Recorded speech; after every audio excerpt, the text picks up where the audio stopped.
now doing theater acts. Mm-hmm. And one of the things that we are happy about is that they will be able to see a live play that will help in terms of the SBAs, because when they have to do SBAs, they have to see a live play. And if we do not have drama happening, then they have to go on YouTube and look at somebody else's play or old play somewhere, you know. So we are very happy for that, because the Goodwill Secondary School, the Petrol Secondary, and also there are some people doing it privately. They're very happy that we are doing that. So it's not PG anything. It's a family play. And for those who saw it before with the older with the cast 50 years ago, we want you to come back and see and compare and see what you remember, you know. And with drama, we set you thinking, we entertain you, we put you into this other realm. And we know there were lots of things happening 2 weeks ago. The buzz, the noise was about the FET and World Film Music Festival and so on. So we're saying, people, you know, if we want the proof of drama, please support. And the way you can support is to come to the show or sponsor somebody for the show, for the play. And it is $75. And the tickets are available at Bullseye Pharmacy and Jay's Bookstore. And from cast members, if we do not have as many sales, well, we'll have to bring some by the gates, but we're hoping that we can sell out so that we do not have to do that. And then for all the people who meet me and tell me when next, or we want, this is next, now is next. So please help to support, see yourself as a sponsor helping for the development of the theater arts, performing arts in Dominica. Somebody is asking at this time, where can I find tickets? Tickets are at Jay's Bookstore and Bullseye Pharmacy and from cast members. And as I just said a while ago, if we're hoping that we can sell also, we don't have to sell by the gate, but if not, we'll still have to see how we can sell, because we really need to cover and at least break even. And we are very grateful for some of the sponsors who have come on board, who have allowed us to at least see a little light, because we had to extend the stage. And because we are not in a place that's customized for that, we've had to put up rent scaffolding to go up in the roof, to put up poles, to put up lights and get lights and buy lights and bring in sound and all that. And all these things are costs that we have even before the show has started. We know there are other things happening at that time, but we're hoping that we will have a healthy enough theater audience that will come and see and support and encourage. So people, I am not sure how much more I can ask. And again, your team, your full act is ready to go. Your team is ready to go. Yeah, today we're having a dress rehearsal again, because we have to do that. Because, you know, tomorrow there are a lot of distraction with Creole and Creole this and Creole that. So we're hoping to have today, tomorrow, set up the place on Saturday, because SM is using there on Friday. So we'll be ready. Okay. We'll be ready for the first Saturday, 1st November. And the St. George, for those who don't know, is close to SMA, close to the creche, close to the Catholic cemetery, the road there, around the corner from St. Martin's School, where the church used to be, when the cathedral was under its major renovations. So we're hoping it's 8 p.m. We're also going to have pay-per-view for persons out of state. A lot of the original cast members are out of state also. We have 2 original cast members here. That's Ingrid Angol and Gary Didier. And I heard that Stings was around, Lennox Rock, but I'm not sure if he's still around. And so we're hoping to have it for persons in out of state. And it's $25 US, and it's on Multi Solutions Inc. In the Lestrade's platform. So people, please support, please help, because it's only that way that we can grow. If we're able to break even, if we're able to continue, that will allow us to be able to continue, so that we can really harness the talent that's in Dominica in that area. Well, I'm hoping by this time next year, the Iraq House of Culture will be full swing, and you'll be able, will not have the problems that you have right now. Matt, you know what I will say, and everybody know that. I hope it will be a prophecy. Promises, you can make promise 10,000 times.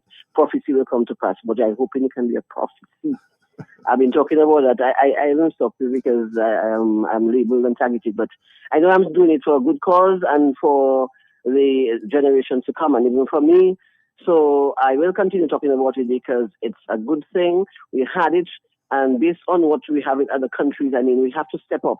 Because once we don't have a proper space, it makes it very difficult, very expensive, and also we do the thing at a level, a mediocre level, because we are not able to do certain things that we'd have done in a proper place.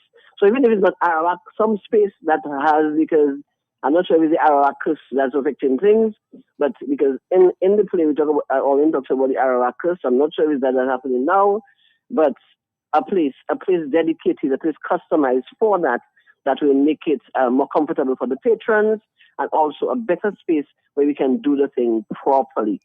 Because once we do not do that, we have to lower standards and try and see how best we can do it.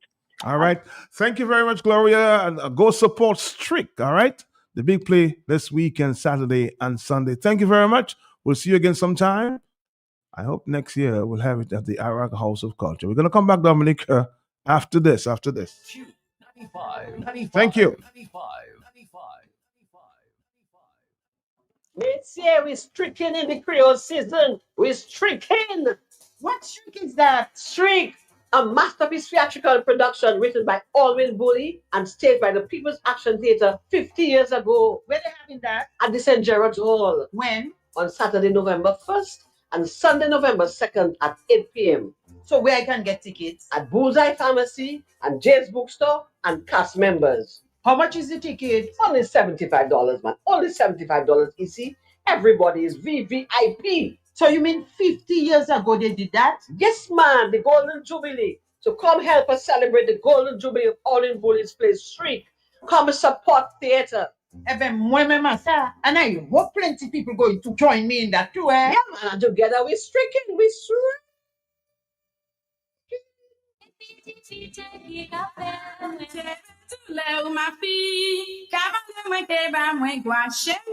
It's that time again. The National Cultural Gallery is back. Bigger, brighter, and more exciting than ever. Join us this Sunday, November 2nd, at the Botanic Gardens from 3 p.m. Experience the rich rhythms of our island's heritage through music, song, and dance as we come together to honor our culture, our people, and our pride. Bring your family, your friends, and your flag. Let's celebrate Dominican's vibrant spirit at the National Cultural Gala 2025. Make it a date. Sunday, November 2nd at the Botanic Gardens, 3 p.m. sharp. Don't miss it as we celebrate 47 years of progress and purpose. And honor for the culture. The 2025 National Dress Parade is on, and you are invited. Join us on Friday, October 31st at 10 a.m. as the streets of Rosedale come alive with the display of culture, tradition, and creativity. The Independence Pageant winners will be there. Chupul Ole Maskela, music by Rio, and entertainment by the Midnight Rovers. It's one you don't want to miss. Come dressed in your national wear, bell dandan, or your contemporary Creole creation. It's the National Dress Parade, Friday, October 31st, 10 a.m. Mese Wosu Kaishu. I love blender. 165. I like my juice and them straight out the blender. Mese, autre nouvelle qui nous pour confirmer pour nous savoir. Oui, confirmation pour l'élection commencer. Pour ça, allez à l'office élection en Liwan et menez au monde qui registre pour vote en même polling station et puis pour ça servir au témoin. Et là, on va venir mener en carte d'identité saoudien ou ni en déshabilité. Pas mêlé. Il y a un officier qui est venu au tir pour information. Confirmation, c'est le 15 octobre 2025 et qu'a dit Yonani. Pour plus d'informations, il est 617 9595. Et bien, suivre l'office élection à son média social. Pour ça, confirmer la même. The 2025 National Dress Parade is on, and you are invited. Join us on Friday, October 31st at 10 a.m. as the streets of Rosedale come alive with the display of culture, tradition, and creativity. The Independence Pageant winners will be there. Chupul Ole Maskela, music by Rio, and entertainment by the Midnight Rovers. It's one you don't want to miss. Come dressed in your national wear, bell dandan, or your contemporary Creole creation. It's the National Dress Parade, Friday, October 31st, 10 a.m. Mese, Hosu, Kaishu. I love beauty. I love splendor. 365. I like my juice and them straight out the blender. If you know quality, then you must know the manufacturers of Dominica's finest rums, Belfast Estate Limited. Over 80 years leading the industry with exceptional standards and formidable customer service. We present the manufacturers of BB Rum, Soca Rum, Red Cap Rum, Cask Rum, and the signature Belfast Estate Rum Punch. With island-wide distribution daily, Belfast Estate Limited has cemented its mark as the distributor of choice for products like Eldorado range of rums and creams, Kubali Bear, Corona Bear, Guinness, Root Boy drink, and of course the Sunblast juices, Toppers snacks, Vitamalt, and Pine Hill juices. Call the office at 440-7032 or visit the distribution outlet at Jimmy Dominica. Follow on Facebook or Instagram at Belfast Estate. Belfast Estate Limited, your leading manufacturer and distributor of rums. Madam Boy Madi, Laufani, Idipoti Bryce and Company. Here the Rice and Company, the only company I know with Bryce was cooking water and back and neck. Now with the last valley short, I said Bryce. In the old the plus nefla where you have a roofing material and seamless guttering. Yes, 24 gauge governors, all colors. Ever open Nipu gas peel agent, they program the computer to give you the exact size you want. And the seamless guttering, aluminum, that can better withstand the elements. You have in an easy way, so no leaking after a while. And so much more. Bryce and Company, the at by 8 bank close to the old mill at Enfield. Telephone 617-2468. Just received Able Farm evaporated milk, delicious and nutritious, rich and creamy. Perfect for all uses, for drinking, for tea, coffee, cocoa, punches, juices, cooking, baking, ice pops, and ice cream, and everything else. Prices start as low as $1.55 per can. Able Farm evaporated milk. Available in 2 varieties, each in 2 sizes of cans. Able Farm evaporated milk. Available wholesale and retail at Esau Trading Limited. That means nice, boy. Esau Trading Limited, making a difference for you. Milky milk, milky milk, milky milky milk. All roads lead to Marigot for the 2nd annual Crayon Cooler Fest. Dress code all white. November 3rd, 2025. It's all going down in the Last Flight Bar and Grill from 4 p.m. to 4 a.m. with entertainment from Shelly and Signal Band, TK International, Juan and Little Boy, DJ Slim, DJ Pocket, King Spawn, Unstoppable Shaq, DJ Flip the Ball, DJ Affy, DJ Red, DJ Appleton, DJ Drinks. The 2nd annual Crayon Cooler Fest Wild Meat Edition, November 3rd, 2025. Last Flight Bar and Grill in Marigot comes alive. Book that date. Get your all-white outfits ready and see you there. Sponsored by Fine Foods Inc., Coca-Cola, Heineken, Wappington Water, Country Style Bakery, Huawei Big Shop, BBS, Q95, Digicel. All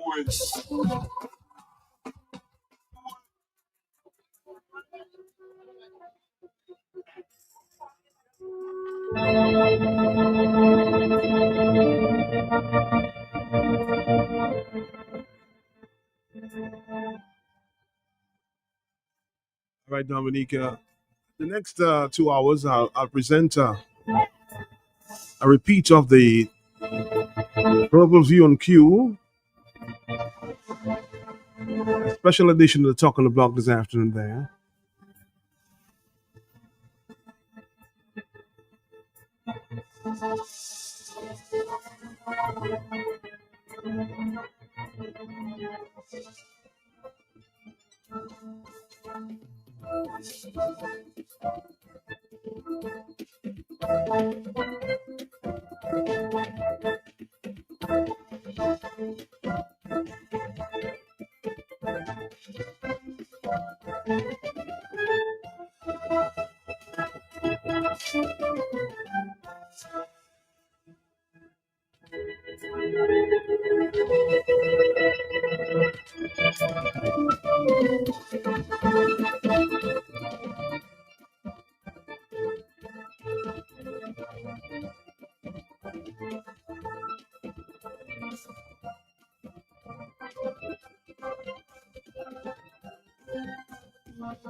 The following is a repeat program, a special feature on the Talk on the Block, a repeat of the Global View on Q, discussing the pending crisis in the Caribbean. In light of the U.S. aggression against Venezuela in Caribbean waters, a so-called zone of peace, we will discuss peace in the Caribbean, peace in our time, and peace in Dominica. I have a few questions. What is the peace that is being touted in the Caribbean? Is there peace in the Caribbean and in Dominica? Do our leaders have the moral right to claim that they want peace in our region? Should peace be sought at the expense of justice? Is this show of naval force by the United States an attempt to counter the presence of the Chinese in the Caribbean? Is this really a new war on cocaine, or is it a move towards regime change in Venezuela masked as a war on drugs? There will be implications for the Caribbean region, nonetheless, from this U.S. war on drugs, and we will talk about these implications. But can we condemn the U.S. actions against Venezuela and ignore China's actions in Tibet, neighboring islands, and other countries? So as I always say, thinking forward towards 2028 or to Dominica's 50th anniversary of independence, what are the people's expectations for their well-being? Are they satisfied with the current conditions and lack of economic and social progress? We look forward to the suggestions of our panel, our listeners, callers, and viewers on YouTube and Facebook on the topic in light of the U.S. aggression against Venezuela, Caribbean waters, a so-called zone of peace. We ponder on peace in the Caribbean, peace in our time, peace in Dominica, what needs to be done to move beyond these 25 years of economic stagnation and oppression and away from dictatorship ahead of our 50th anniversary of independence.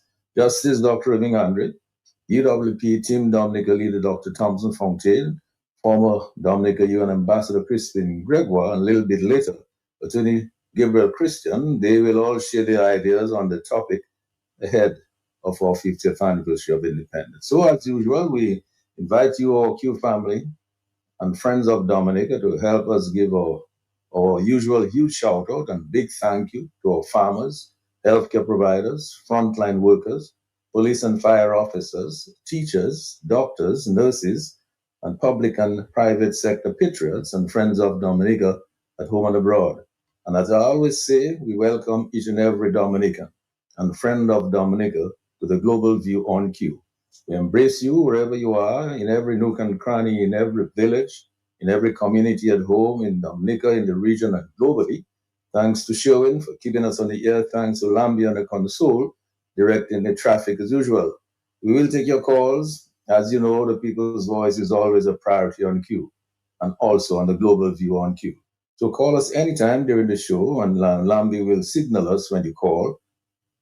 A host, guests, and panelists will expand and deliver on their own ideas during the discussion. Let me say, as I start, that our thoughts and prayers go out to Jamaica, now facing the catastrophic effects of Category 5 Hurricane Melissa.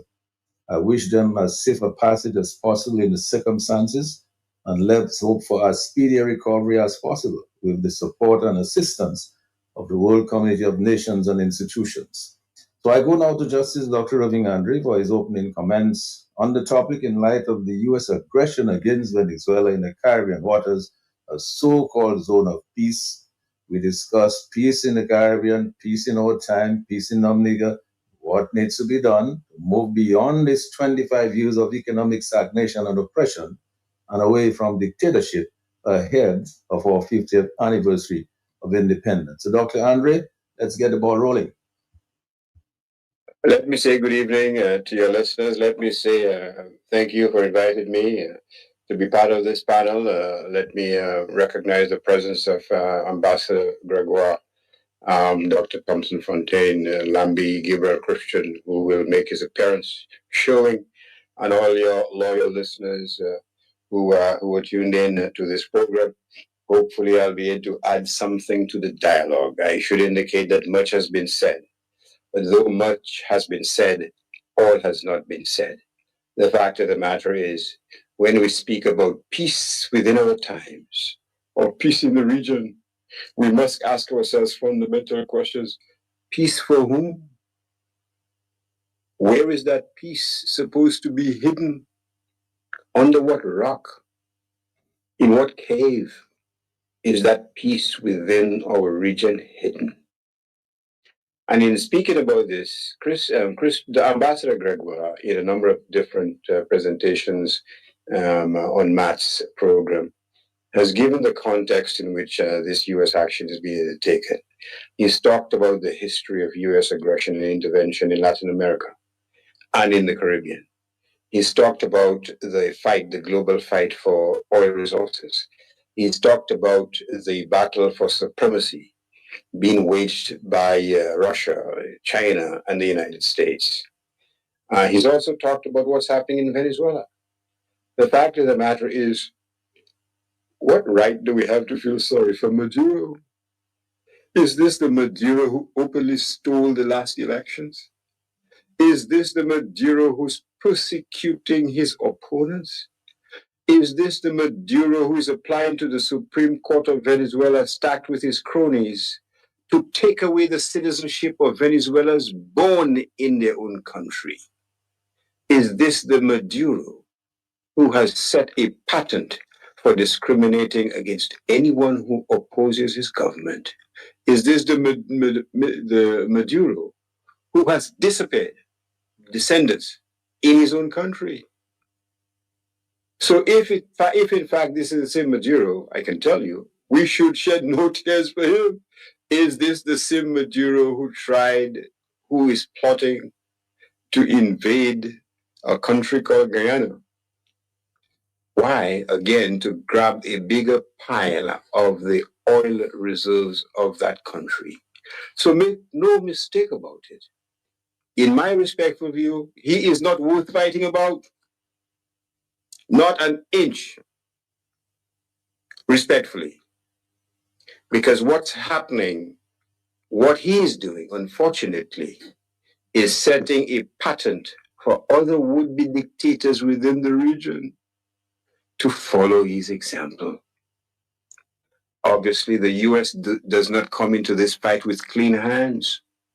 Ambassador Gregoire has shown that the U.S. has a history of intervention in the islands. Make no mistake about it. This is the reality that we face. Whether it's on account of trying to grab the oil resources of Venezuela, whether it's on account of trying to stop the drug trade, whether it's on account of besting Russia and China insofar as the Western region is concerned, all these factors may have played a part in the U.S. actions as we speak. But let's be clear. The scourge of drugs in the Caribbean is something which threatens the well-being and the peace of these countries. Trinidad had over 600 murders last year, and we're talking about egregious acts of murder. We're talking about kidnapping. We're talking about killing without any distinction, whether it's women, whether it's children, whether it's officers, whether it's court officers, whether it's lawyers, killing recklessly with no regard for life and limb. This is, to a significant degree, the result of the importation of cocaine into the region. We cannot hide that reality. But we felt the effects of that reality right here in Dominica. Within the last 72 hours, 2 persons were found dead. And it's not because of spontaneous combustion. It's not because of natural causes. They were found dead because their lives had been taken on account of murder, quite frankly. And we have seen evidence of this. A major shipment of drugs. Is it 1,700 pounds, if I recall correctly, of cocaine discovered within our region, within the parameters of Dominica?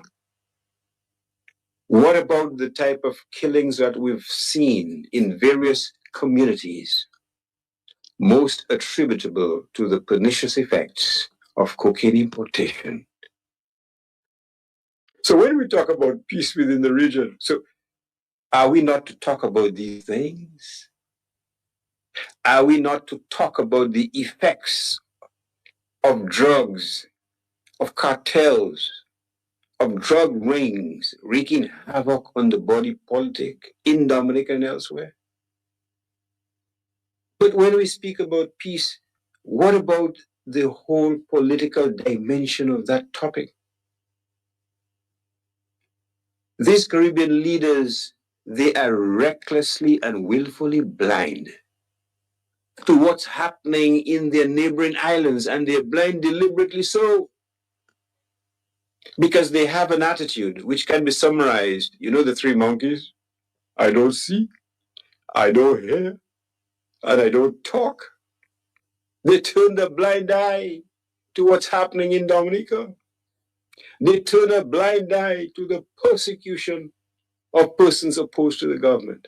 They turn a blind eye to cynical, illegal attempts to rig elections. They turn a blind eye to attempts to set up members of the opposition.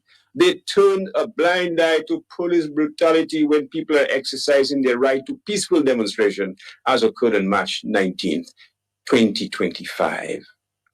But these leaders are the same people who talk about peace in our region. They want peace, but they don't want justice. They don't want anyone ratting on what's happening in their neighbor's backyard. And for those who speak of peace, let me ask them one question. One question. Let those who are without sin cast the first stone. So those who embrace peace like a long-lost relative, if you look closely into their backyards, you will see a hornet's nest, a Pandora's box of illegal activities directed to one simple purpose: the neutralizing of anyone opposed to the regime. And yet these are the champions of peace in the Caribbean. Explain that to me. How can they be the champions of peace within our region? The peace that they want is a peace which enables them to do anything they wish, to perpetuate themselves. And we have seen examples or evidence of this. We have seen the whole sham process of reconfirmation at locations which all too often are within the party local headquarters in some constituencies. How pernicious can that be? You're going to confirm, but you're going into the purposes of the ruling party to confirm. One young man gave a very poignant story about the way in which his name was changed for one purpose, to ensure that to the extent that he is not voting for the political directorate, his vote would be neutralized. But these people are pontificating about peace, whether in Barbados or in other countries. So many of these Caribbean readers needs a dose of not repentance. They wouldn't repent about anything. They need, quite frankly, to examine their own consciences in terms of just why they're talking about peace within a region when in many of these individual countries, there's no peace. The peace that they're interested in is a very narrowly defined state of affairs that enables them to do whatever they wish in their respective countries. But in Dominica, it's worse, because the political directorate seems to have the air of the Barbados Prime Minister and the cynical use of the RSS for one central purpose: to perpetuate itself in power. Whether it's by tear gas in a village on the very eve of a general election, whether it's by intimidating persons opposed to the political directorate, whether it's in terms of carrying out well-organized or well-advertised gun program, whether it's receiving only 6 guns or getting a stash of money, no one knows where it came from. These measures do not address the cause of the destruction of the peace in Dominica, because they do not deal with the root problems, a mentality and mindset which tells perhaps the most vulnerable young black males in Dominica that if you support the right cause, you can get away literally with murder. So these folk have no right whatsoever to talk about peace in our region. Did they talk about peace when Maduro was threatening to invade Guyana? Did they talk about peace when Maduro was making sure that his opponents disappeared, many of them without a trace? Did they talk about peace within our time when Venezuelans were being forced to leave their country, not because they had violated any criminal laws in the country, but because they had the audacity to oppose what was happening in their country? No comment, nothing to say. Why? Because they all enjoyed the largesse. They enjoyed the financial bonanza from Venezuela, which blinded them to all the transgressions that occurred in that country, which these transgressions eliminated any peace that we can even talk about. How has Petrocaraíbe benefit Dominicans except for a selected few? How has the $9 or $10 million given by someone called Chavez to the Kalinago territory, how has the Kalinago territory benefited from that largesse? They haven't even seen a dime, quite frankly, from it. You see? So this whole question of peace is one of expedience. It is being brandished as a shield. Brandished as a shield, or even as a sword, to be quite frank with you. But you look beneath it, you will see that it doesn't address the violence which is endemic in many of these countries, violence precipitated by politics, violence precipitated by an obsession to remain in power at any cost. Whether or not I agree with President Trump is not an issue here. What is at stake is what is the response, or what are the responses of Caribbean leaders in terms of that overarching violence that is eating away like a cancer at the societies in each of these islands, some more and some greater. But that's exactly what it is doing. And to the extent that most of our cocaine comes from South America, how should that be something that we should turn a blind eye when it's causing so much havoc? That's the question. I'm not here to defend any American leader. I'm here to defend the region's people, those who stand up for democracy, those who stand up for independence. And today is October the 28th. Within 5 days, we are celebrating our national independence, Gasol. And yet every major construction initiative, who does it? Who is controlling of it?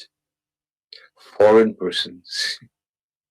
Dominicans are sidelined, but we are celebrating independence. Even with the World Creole Festival, Dominican players are lucky to get 10,000 EC dollars, let's say American dollars, out of their performances at the festival. How does that compare to some of the foreign acts over the last 3 days? You tell me. 1.8 million or 2. Hundreds of thousands to others. So Dominicans have been relegated in virtually every sphere of existence to second-class status. How many people had to hawk or sell their tickets which they got free because of political patronage just to buy a loaf of bread or a pound of sugar?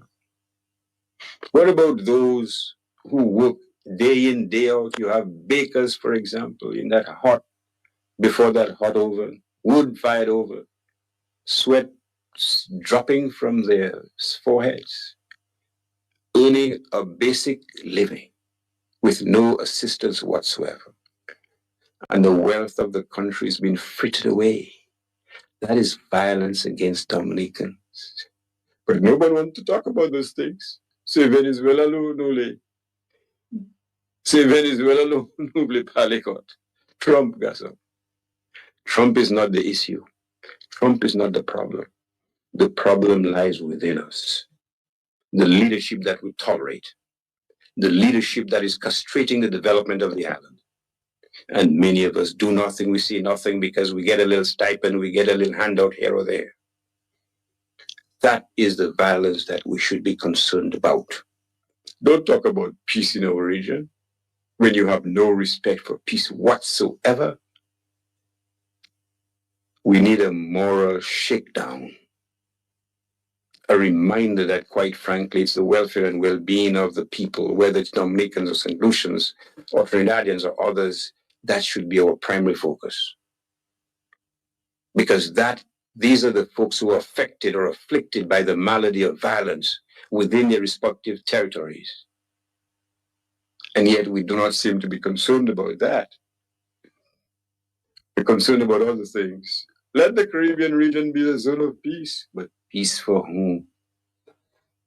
Peace for the man on the street? Thank you very much. Thank you, Dr. Andre. It's really remarkable opening remarks there.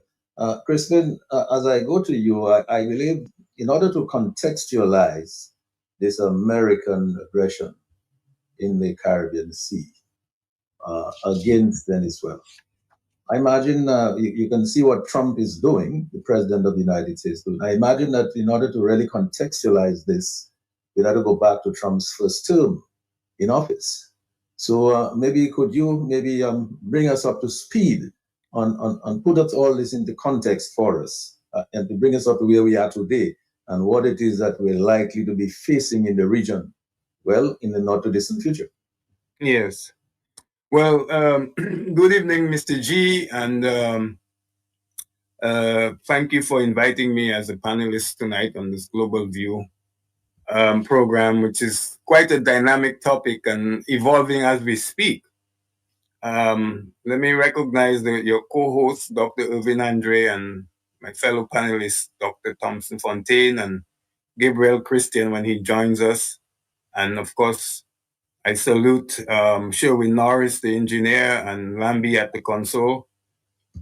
And I want to say good evening to the many listeners of Q.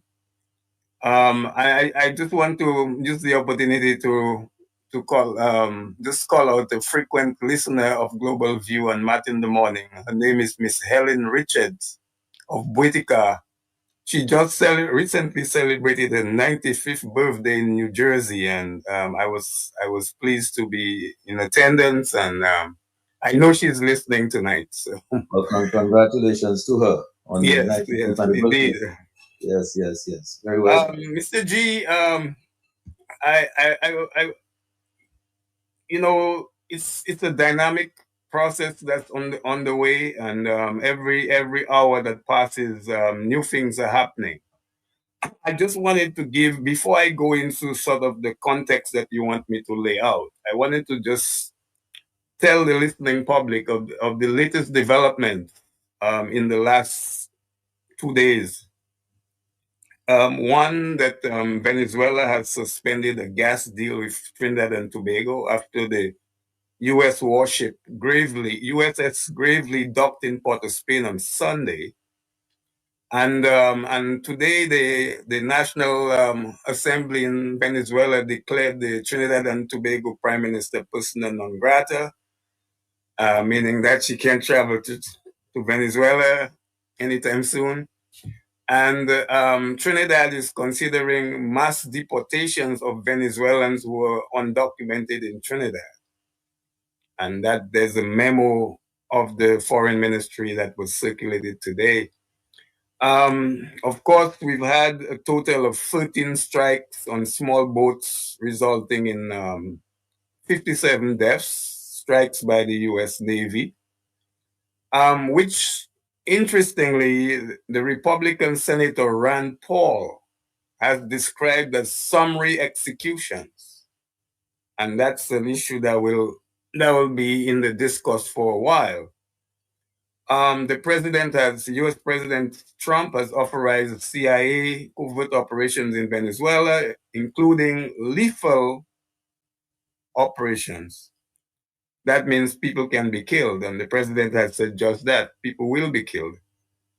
And President Maduro has called these actions an attack on sovereignty and claims that the US is fabricating a war to justify an invasion of Venezuela. So these are the most recent developments. We have 14% of the U.S. Navy is now in the Caribbean. That's frightening to me. We have 6,000 sailors and Marines on board 8 warships to be joined very soon by the USS Gerald Ford and 5 destroyers in a strike group, along with 4,500 personnel. That's in addition to the 6,000 sailors and Marines. The Gerald Ford, the USS Gerald Ford, is the world's largest aircraft carrier and is being moved from the Mediterranean Sea near Croatia to the Caribbean. And it was announced on Friday that it was moving to the Caribbean and it would take about 7 days. So I would say that by this Friday, that ship should be in the region, and anything can happen after that. I won't go into the details of the arsenal of weaponry, but it's quite an arsenal. This is not going to be a small war. This is going to be a huge war. We're talking about guided missile destroyers, amphibious assault ships, a guided missile cruiser, a littoral combat ship, along with a nuclear-powered fast attack submarine and a special operations ship. How did we get there? How did we get here? Well, Mr. G, you started off by saying that the problems with Venezuela started under the first Trump administration. And that's correct. One might remember, those of us who've been following public events in the Caribbean and in the world will remember that there was a man called Juan Guaido. He was supposed to be the president, interim president of Venezuela, and he was one of the opposition politicians. He never ran for presidential office, but the Trump administration wanted to install him as the president. And interestingly, a number of countries in Europe supported him. However, in 2022, he had to run away from Venezuela, and the lady Maria, I don't remember her last name, but she just got the Nobel Peace Prize. She kind of succeeded Juan Guaido as the leader of the opposition in Venezuela. But one of the things that's important to understand about Venezuela, and I want the Dominican public to kind of wrap their heads around that, is something I'm going to say, which probably they've never heard before, but that is, Venezuela I consider to be a neighboring state to Dominica, because Venezuela's territory extends to Bird Rock or Bird Island, better known as Isla de Aves, 80 miles of our west coast. And Venezuela has sovereignty over that sandbank. It's really a rock, not really an island.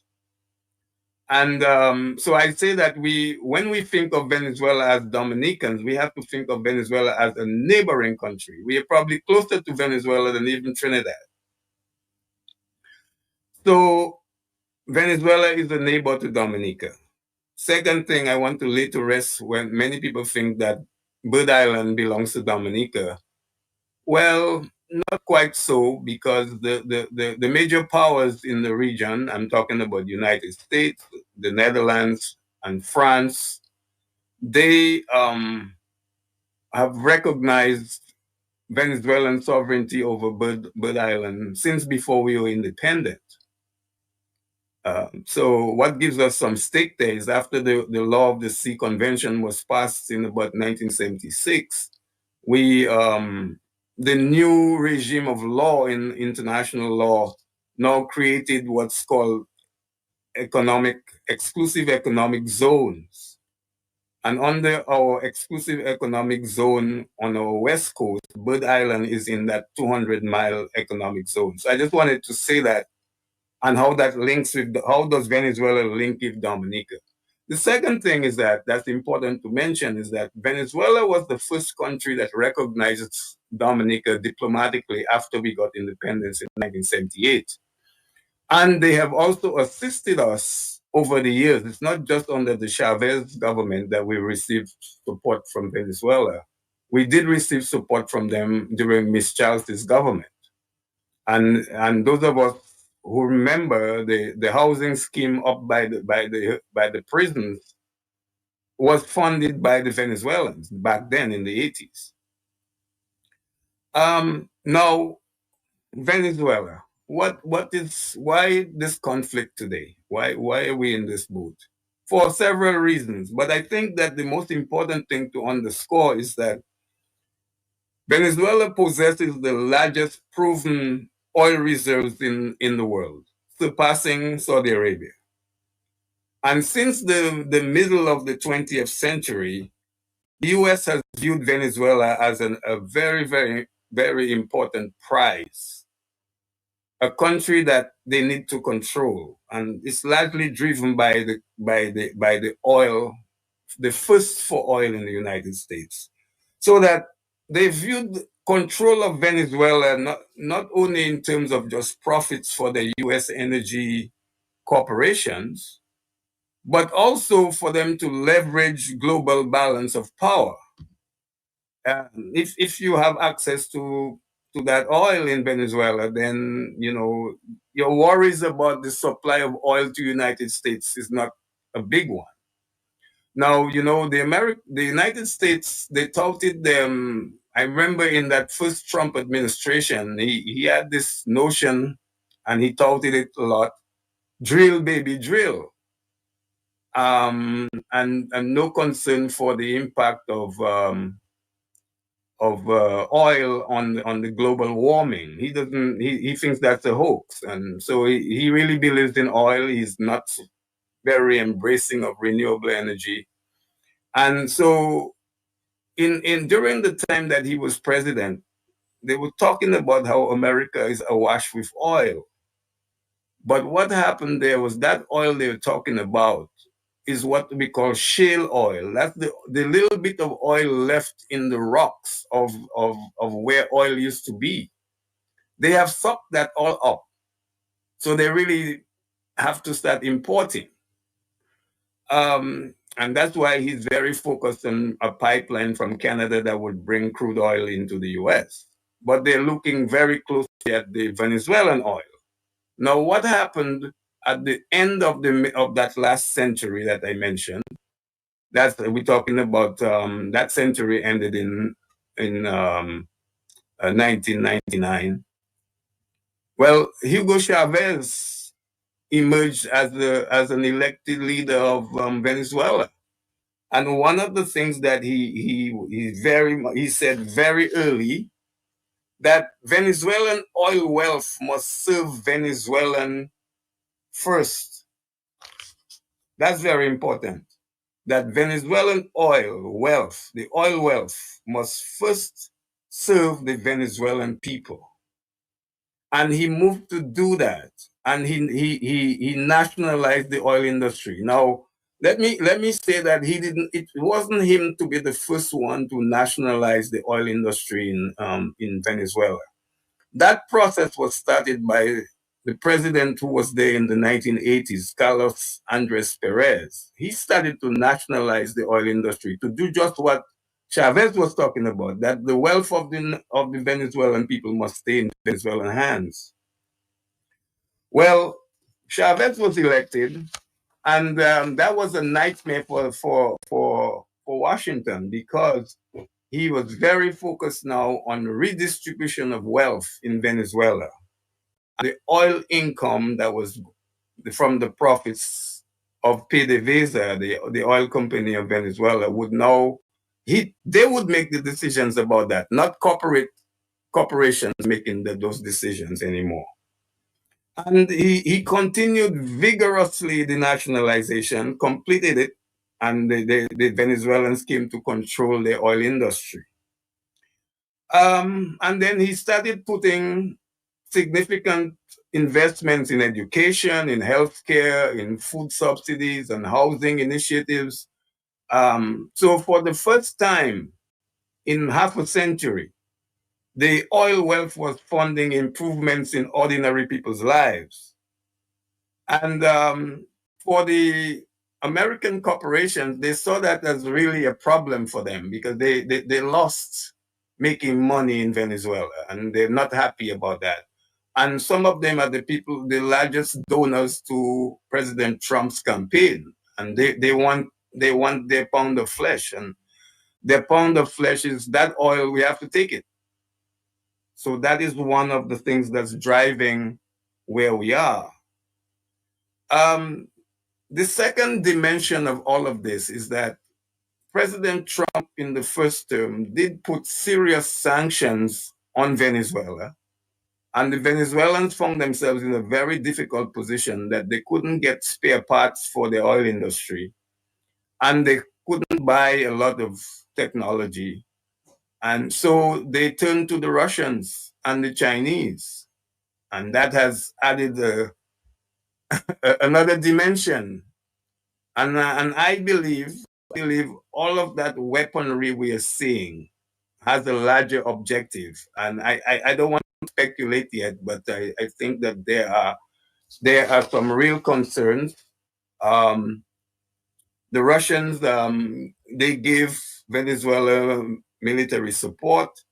They have given them economic partnerships to weaken the effectiveness of U.S. sanctions. The U.S. has put a lot of sanctions on Venezuela. But with the help of the Chinese and the Russians, they have softened the impact of these sanctions and somewhat blunted their impact. So Maduro, he kind of works around all of these attempts to make him look bad, and so he has the support of both Russia and China. It's important also to say that Venezuela is I think it's one of the most important countries in South America. But not only do they have oil, they have two other important resources, which also the U.S. needs. One is copper. They have significant copper, and copper is important in making electric cars.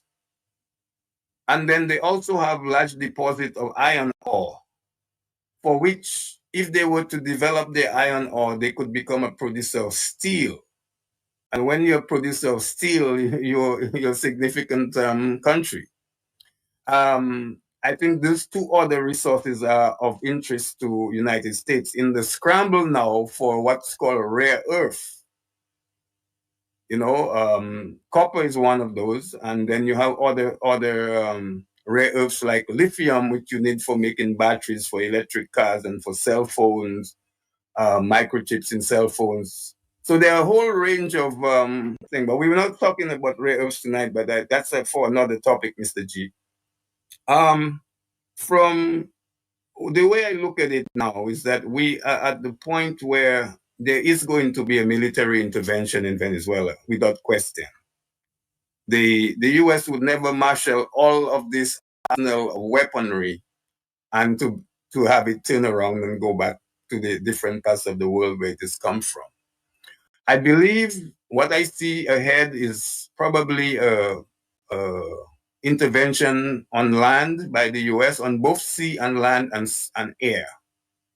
And what that's going to do in the Caribbean could be problematic for life as it is. It could affect, for example, our cruise industry, because if there's a naval blockade in the region, ships will not navigate there. I can tell you the cruise ships are already saying, with that kind of presence of U.S. naval forces in the Caribbean, they might not have their ships go there for this tourism season. We have the potential for refugees streaming across national borders. Already we had seen a big influx into Trinidad. I'm told that there were about 100,000 already Venezuelans who would move into Trinidad. Then they might, who knows, they might just cross into Guyana because it's the same, like it's just a land border there. They will stream into Colombia, and the southern part of Venezuela is Brazil. They might stream into Brazil. So we have the potential for a big refugee problem. And depending on how long this conflict is going to last, it could impact shipping from North America. Most of our food comes from United States. Most of the Caribbean countries depend on food from the US. Whether that would be affected, and I certainly would not advise anybody to go on a small boat around that region. Already we've had about 14 strikes against small boats, and the latest figure is that about 50 plus people have been killed in these small boats that have been just shot at by US Navy. So we on the cusp of a major conflict, Mr. G, and we got to pay serious attention to where we go, and it's going to rub off on the other countries in the region, and we'll talk about that. I will stop here for now. Well, yes. When you come back, of course, I'll probably like you to go into a little bit more depth on the Russian presence, the impact of Russia's involvement in this whole conflict. But Thompson, let me come to you. I mean, good to see you again. I haven't seen you for quite a while. Hope you're doing well. Yes. Now, Thompson, with all of this background given by Dr. Andre and given by Crispin, the contextualization of all of this, and looking at the number of forces, the amount of assets the U.S. has in Caribbean waters right now. I mean, how do you see us continuing talking about a zone of peace in the circumstances, and given knowing what we know about Maduro and Venezuela, knowing what we know about some of the islands in the Caribbean, right here at home, we can see attempts to corrupt our political process and to eliminate free and fair elections. I mean, how do you see all of this evolving? And what would be your suggestions going forward? You know, thank you, Mr. G, and good night, of course, to Dr. Andre, yourself, Ambassador Gregoire, and Lambi, and all many listeners. And let me just say, just quickly to the Jamaican people, to Chile 4. It's a difficult time for them right now, and there'll be significant damage inflicted on this island, and it will be a changed place tomorrow. So we want to send our prayers to the Jamaican people. The Caribbean as a zone of peace is a very interesting notion. And with that build-up, we've not seen anything close to it, because even when the U.S. engaged in invasion of Haiti and the Dominican Republic and even Grenada, that was nothing approaching this level of build-up. So already this notion that the Caribbean is a center of peace is not gone. But I still see a way out of this dilemma. Whilst it does appear as if that war is imminent, I suspect that behind the scenes there must be some ongoing discussions about the possibility of Maduro giving up and leaving Venezuela, going into exile. I suspect that must be on the table. And if that happens, then that could be one way of averting bloodshed, because it will be a bloody encounter. I mean, Venezuela, probably that's nowhere close in terms of strength of the military, but they would have gotten some assistance possibly from the Chinese and the Russians. So that could alter things a bit. But I think the fact that so much effort and so much weaponry has been brought to this theater shows the seriousness of the Trump administration in getting rid of Maduro once and for all. And that obviously, this whole thing plays out in the context of the drug war. And as was well put by Dr. Andre, we've seen how so many of our Caribbean islands have been impacted. A lot of the crime, the overwhelming majority of the crime in countries like St. Lucia, St. Vincent and the Grenadines, and Trinidad and Tobago, and even here in Dominica, the overwhelming majority can be linked to the trading cocaine. And we've seen even Dominica is not immune. The recent seizure of cocaine here in Dominica, So one wonders whether or not by really attacking this in the way that they are doing it, whether or not that will have a significant impact on the rest of the Caribbean as far as a reduction in the drugs, although we may not be large consumers here, but certainly Dominica and other countries in the Caribbean have been known to be transshipment points.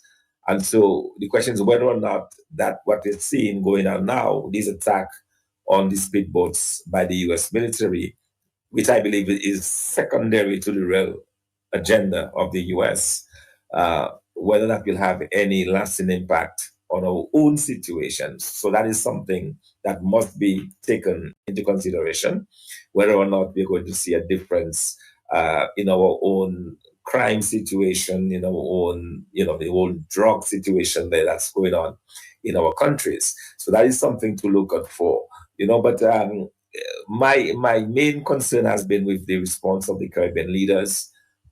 It is clear that Trinidad and Tobago has taken sides very clearly in support of the United States against Venezuela. And at the end of the day, we just heard today that the Venezuela vice president suggesting that they will remove any agreement that they have with Trinidad as far as the oil industry is concerned. And Trinidad benefited tremendously from cooperation with Venezuela as far as the refining of some of the oil and so on. That could have an impact on the Trinidad economy. We see now Guyana. Guyana has been strangely quiet, but they must be obviously probably thankful for what has happened, because it does appear as if Maduro would have invaded Venezuela at some point. He made no bones about it. He annexed by announcing the annexation of the portion of Guyana beyond the Essequibo River, probably about 2/3 of the country. And it does appear that he was serious about, invading, because Guyana, while Venezuela is number one as far as reserves are concerned, Guyana is not too far behind. And the recent discovery of oil in that country means that there is a huge thing. So we have the issue of drugs, we have the issue of oil, and then we have the diplomatic response that we're seeing in the region. CARICOM has never been a very strong institution politically, so it does not appear as if that will have any lasting impact on the relationship between the countries. Mr. Sorin has been very clear that she's speaking for her country, not for CARICOM. No one else has spoken on behalf of CARICOM. Individual countries here and here has been voicing some tentative pushback, if you like. But I'm not seeing a concerted effort by Caribbean leaders to really come down on any one side or make any definitive pronouncements. And there may be obvious reasons for that. It is possible that some of these islands are worried about falling out with the United States so publicly. We have some islands in the Caribbean whose behavior has not always been in keeping with our democratic traditions. We have that here in Dominica, obviously, the treatment of this government, the way they've treated the opposition, the way they've gone about prosecuting the whole democratic movement here in Dominica. And quite frankly, we see it now with the enrollment, with the confirmation process. Almost as if they're already attempting to fabricate the results of any future elections by having a flawed confirmation process. So, we certainly do not have a tradition, as it were, although we had a tradition of democratic governance that has changed over the years. And I suspect that some of the worry has to do with what some of those leaders believe could happen in our own countries if they come out too openly in support of Venezuela.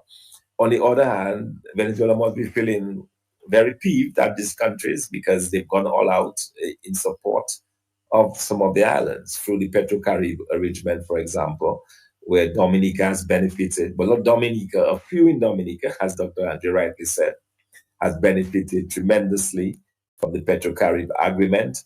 The whole agreement was supposed to benefit DOMLEC and benefit consumers of electricity, because the idea was the DOMLEC would be able to purchase this oil at a reduced price. That never happened.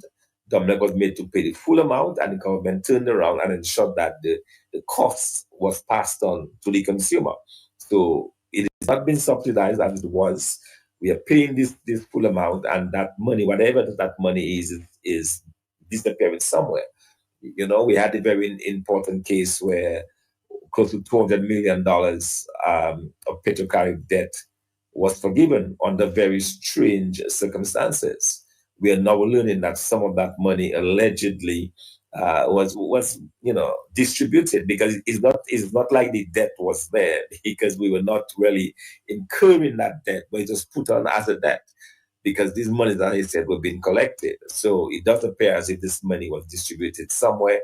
And so you have all of those concerns around it, the issue of corruption, the issue of drugs, the issue of the posturing of Venezuela and the way they dealt with the opposition, and even the posture that Maduro was adopting, wanting to invade a neighboring country.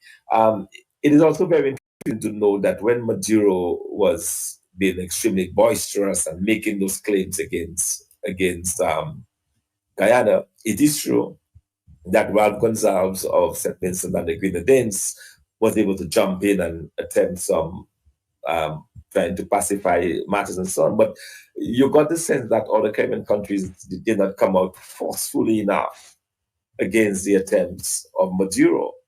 All right, so it's very interesting to see now, with a larger bully on the scene, because that's what it is, it does appear that it will be no contest if the U.S. were to go to war with Venezuela.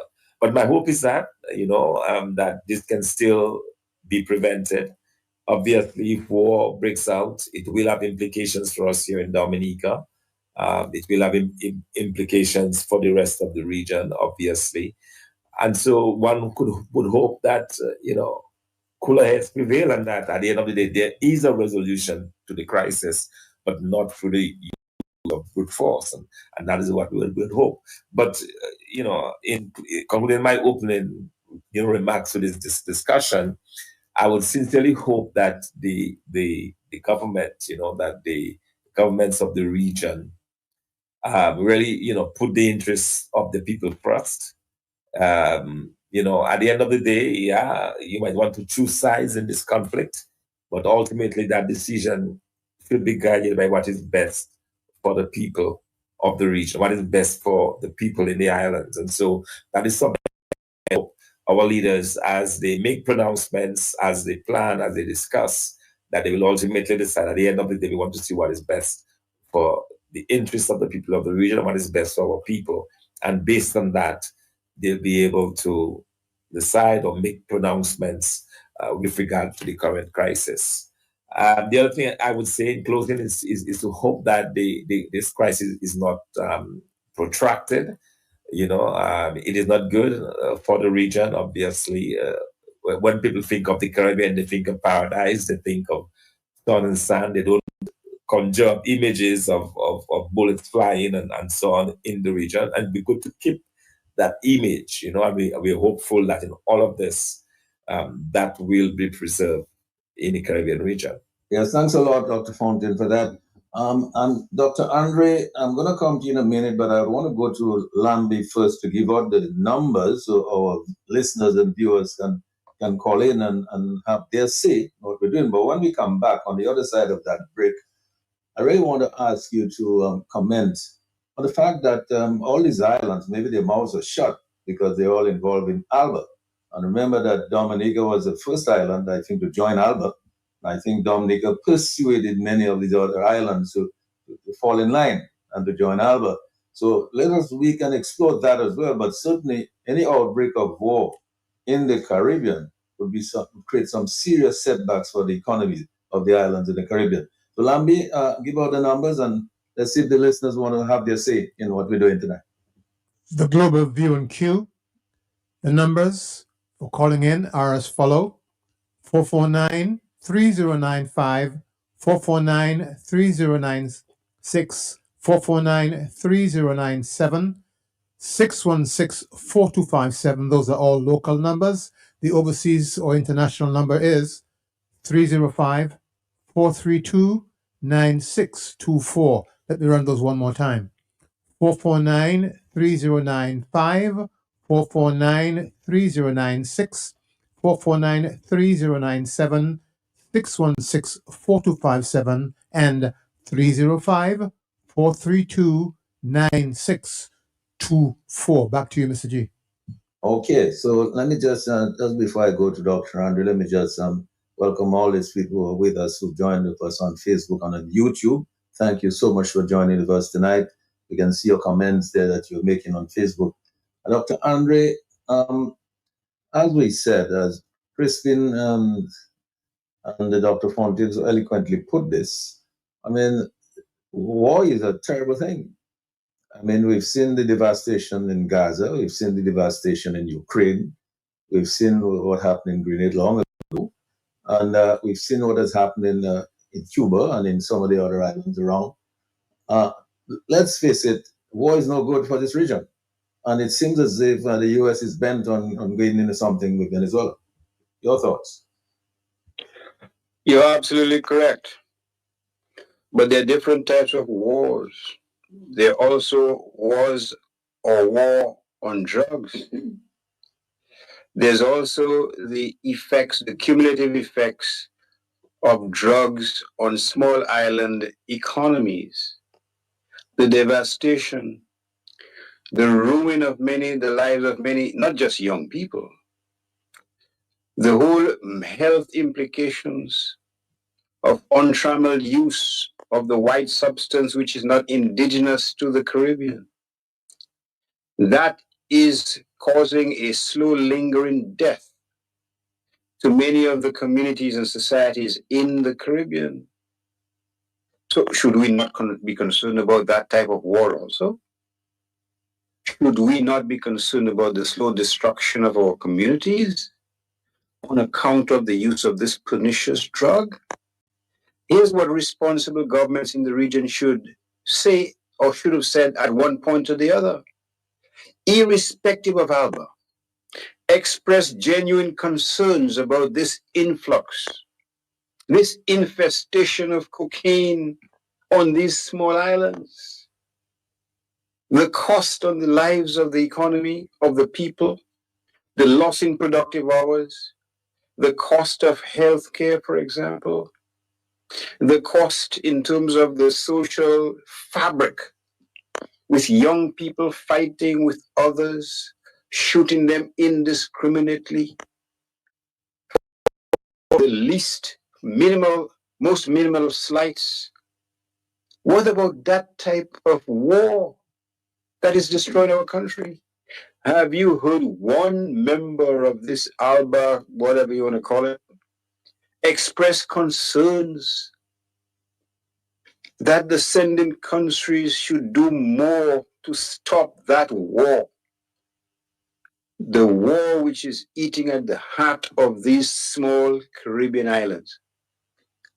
Have you heard one of them express concerns that they cannot survive as a democratic country with this steady influx, with speedboats with 3 engines speeding over the sea, with a focused destination, which is the Eastern Caribbean?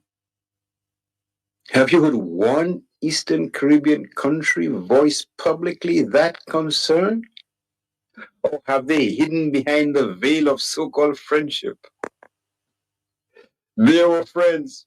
The Americans had a saying in the 1940s regarding a particularly vicious dictator in the Dominican Republic called, if I recall correctly, Trujillo, Rafael Trujillo. The American president, one American president said of this fellow, he may be an SOB, but he is our SOB.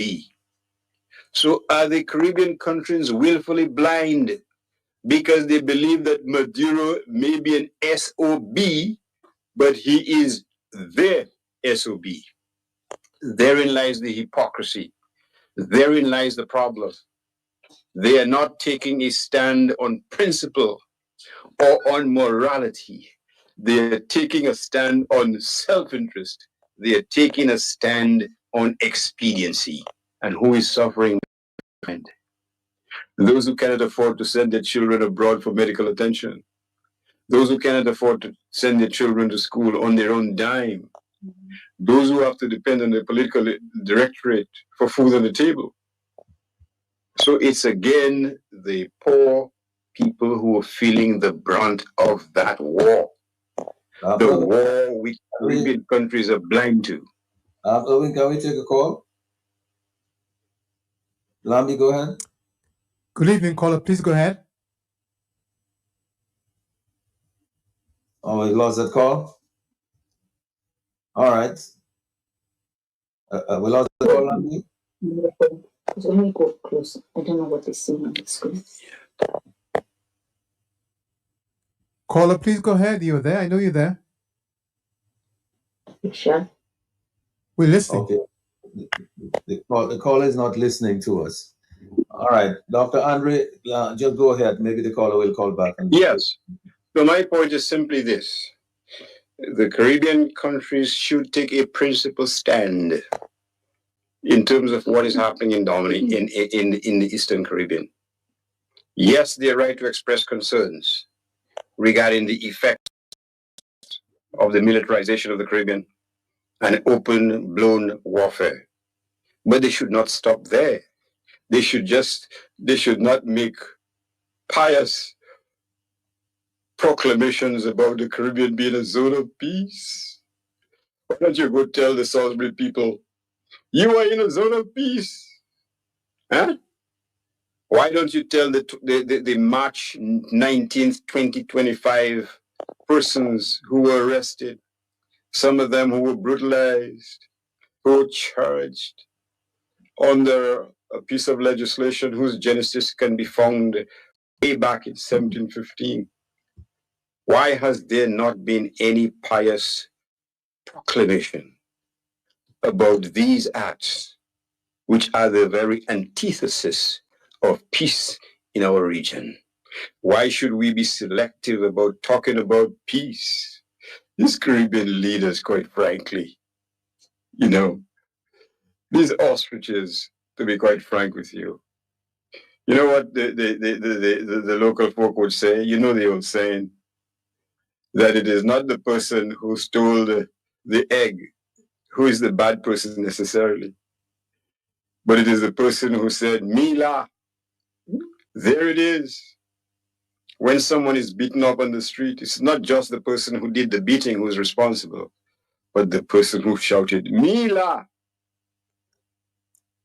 So we can take no confidence in our leaders in terms of this latest crisis that is ready to swallow the region.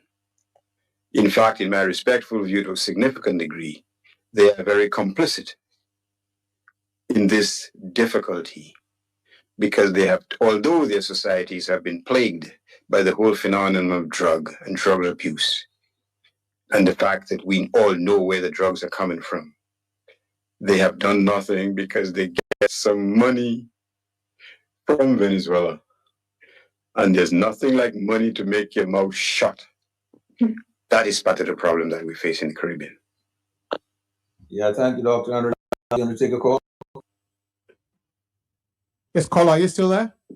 Yes, Lambi, I am still there. Gentlemen, I say praises, thanks, blessings, and glory to all those who have sacrificed their personal safety and security, trying to elevate mankind to humanity. Gentlemen, blessings to you all. Yeah, blessings to you too. I give thanks. When I take a good look, through the years, I've educated myself by listening, reading, asking questions, and all of that. Is it coincidental that we are hearing, then they say it is not true, it's a rumor, which is not true. In St. Vincent, set of drugs, they catch a set of drugs, and they say the Trinidadian soldier that tell that to some, if it's Washington Post or the New York Post or whatever, it is a lie. But within the same week, we get how many pounds of drugs in Dominica worth millions of dollars? Could it be that the CIA realized we are dealing with criminals in the region, a lot of them, Dominica is no exception, and maybe bait them? Because there was not one arrest.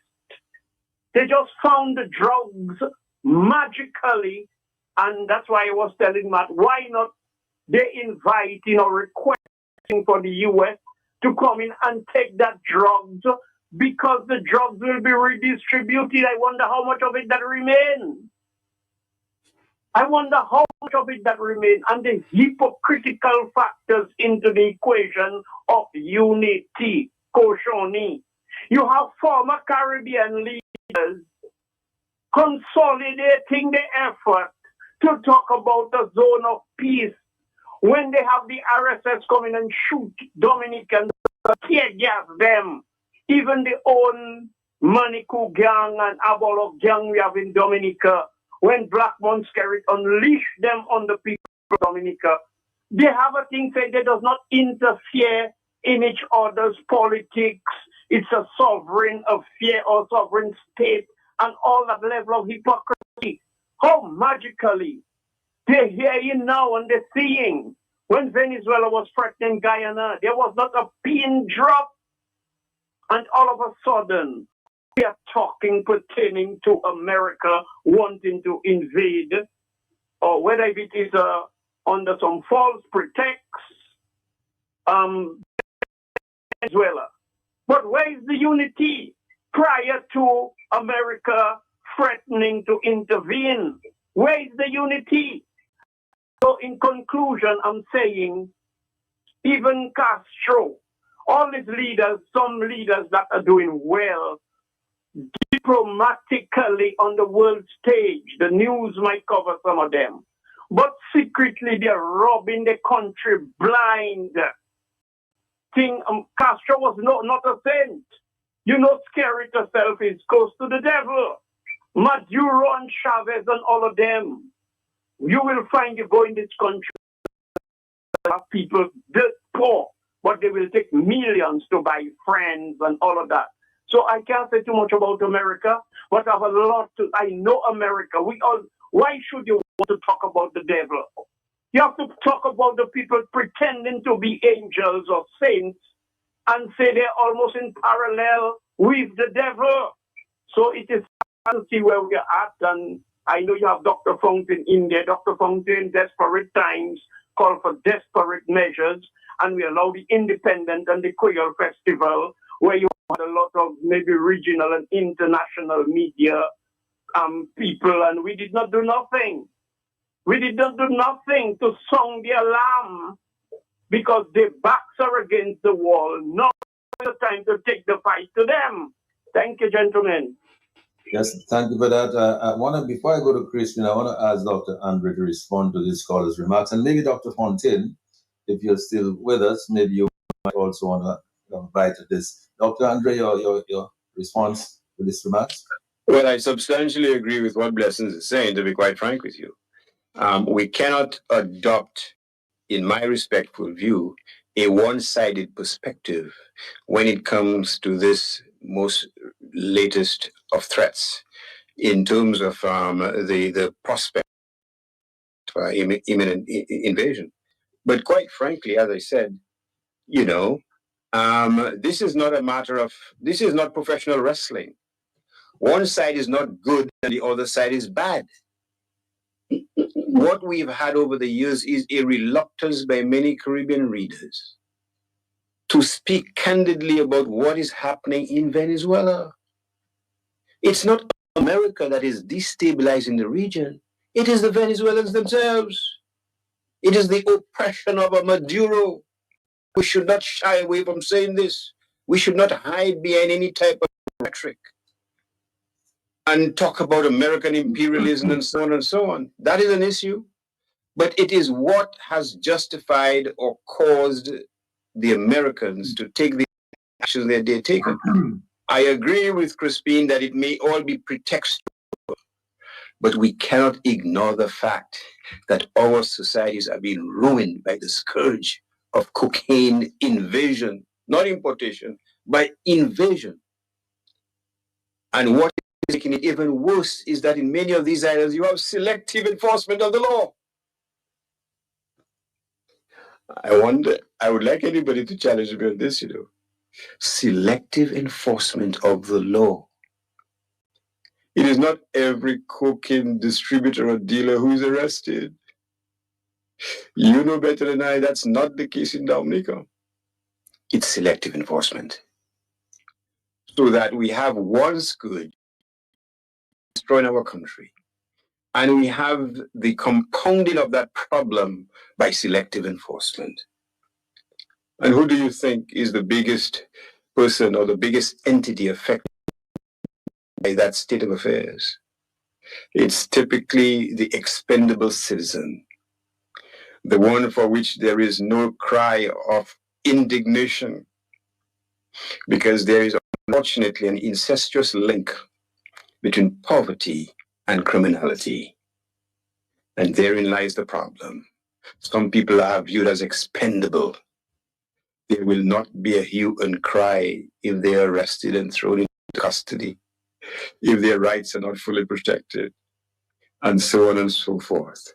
I heard not long ago one of the Beagles or one of the acolytes say piously to Matt Peltier, the accused has to prove his innocence. Now, somebody told me that person who said that went to the Balahutang Law School. But what you have is a perversion of the law insofar as the enforcement of the law is concerned. And you cannot divorce all this from what is happening. We talked about Grenada But what many of us don't say sufficiently, in my respectful view, is that Grenada, what happened in Grenada, what happened to someone called Morris Bishop, the massacre, gave the Americans the justification to take the action that they took. So we have to look at what's happening in as well as a justification to give Trump a reason for doing what he's done. Nobody's saying that he's acting altruistically, but we have to be honest and say that Maduro has given the American president the justification for taking the actions that he took and for giving a platform to the Trinidadian prime minister to say we stand with them because we are on the front line of that war, that assault on peace, what the drug infestation is doing to Trinidadians. As a leader, they have to be concerned about their own people, not about Caribbean politicians who conveniently talk about zone of peace while ignoring the assault on peace in their neighboring islands. We have to get rid of that type of double standard. Thank you. Thanks a lot, Dr. You take a call on me? Yes, I hope the caller is still there. Caller, are you still around? Yes, I am still around. Yeah, please go ahead. Yes. I am waiting for all these former so-called prime ministers talking about zone of peace, where the heck were they when foreign troops who are still in Dominica today, the so-called RSS, provoking, kidnapping, shooting Dominicans. Where were they? Where were they when that idiot in Venezuela threatening Guyana, threatening Trinidad? Where were they? And the prime minister's wife, who said she has a Navy SEALs and snipers, she should have been in jail. She should have been arrested because it's a Dominican opposition Freedom Party. United Party had said something like that, they would have arrested him. They had him running from Africa to Dominica, running from Africa to Dominica. For what? The terrorist should be in jail in a democratic country. I keep saying that. Kerry will be in jail, but Dominica is a democratic country on paper. But Dominica is a full-fledged communist party country right now. We dealing with China. You talk about flying flag. You go to the hospital, Chinese flag, right next to the Dominica flag at a hospital. What the heck is that? They give you 2 pennies to do a job in the hospital, so then you have to put their flag there. Man, Trump, go ahead and do the job. Thank you. Yeah, thank you so much for this call. Take another call, Andy. Yes. Caller, please go ahead. Oh, we lost it. We lost the call. Maybe the caller will call back in a moment. So when he calls back, he'll make us a signal. So we will take the call. Let me go over to you, Crispin. I mean, looking at the context of all of this, all of what this caller talked about, all of what Dr. Andreas mentioned, about all this drug infestation in the region and the silence of the leaders of the Caribbean region on all of that, always destabilizing the economy and the society. We've seen the effects of the drugs on a lot of youth in Roseau. In fact, we've seen the deterioration there. Lam, do you want to take a call? Yes, call it back. Caller, please go ahead. Yes, good night, Lambi. Good night. And good night to the entire panel to that discussion tonight. Good night. G, I listen from the time of the program, listen, and I listen to Mr. Gregor, the former ambassador. Yes. Yes. What's name again? Crispin Gregor? Crispin Gregor. Okay, but I want to ask him a question, because I want to say 2 things quickly. But I want to ask him a question so I can be accurate with what I'm trying to say. There's a video going around saying that Mr. Trump is saying to the Americans somewhere in November, nobody will go out and nobody go in. Is that true? I haven't seen anything to that effect. Okay. One thing that could happen is if there's a full-scale military intervention, the waters in the Caribbean could be blockaded. Okay. So, and then that could mean that flights in the region could be reduced.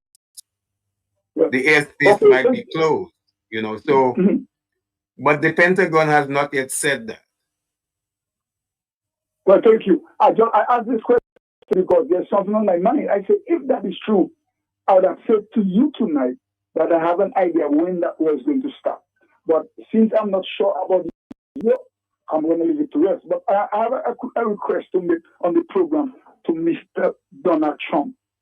I am a very small fish, but I am requesting that he don't kill nobody, he don't no bloodshed, but just go in there and arrest Mr. Maduro. Anything that can happen, Dominica will get at ease. Even our electoral system will fix it. Thank you, Mr. G, for the opportunity. Yeah, thanks a lot for that. Crispin, so over to you. Yeah.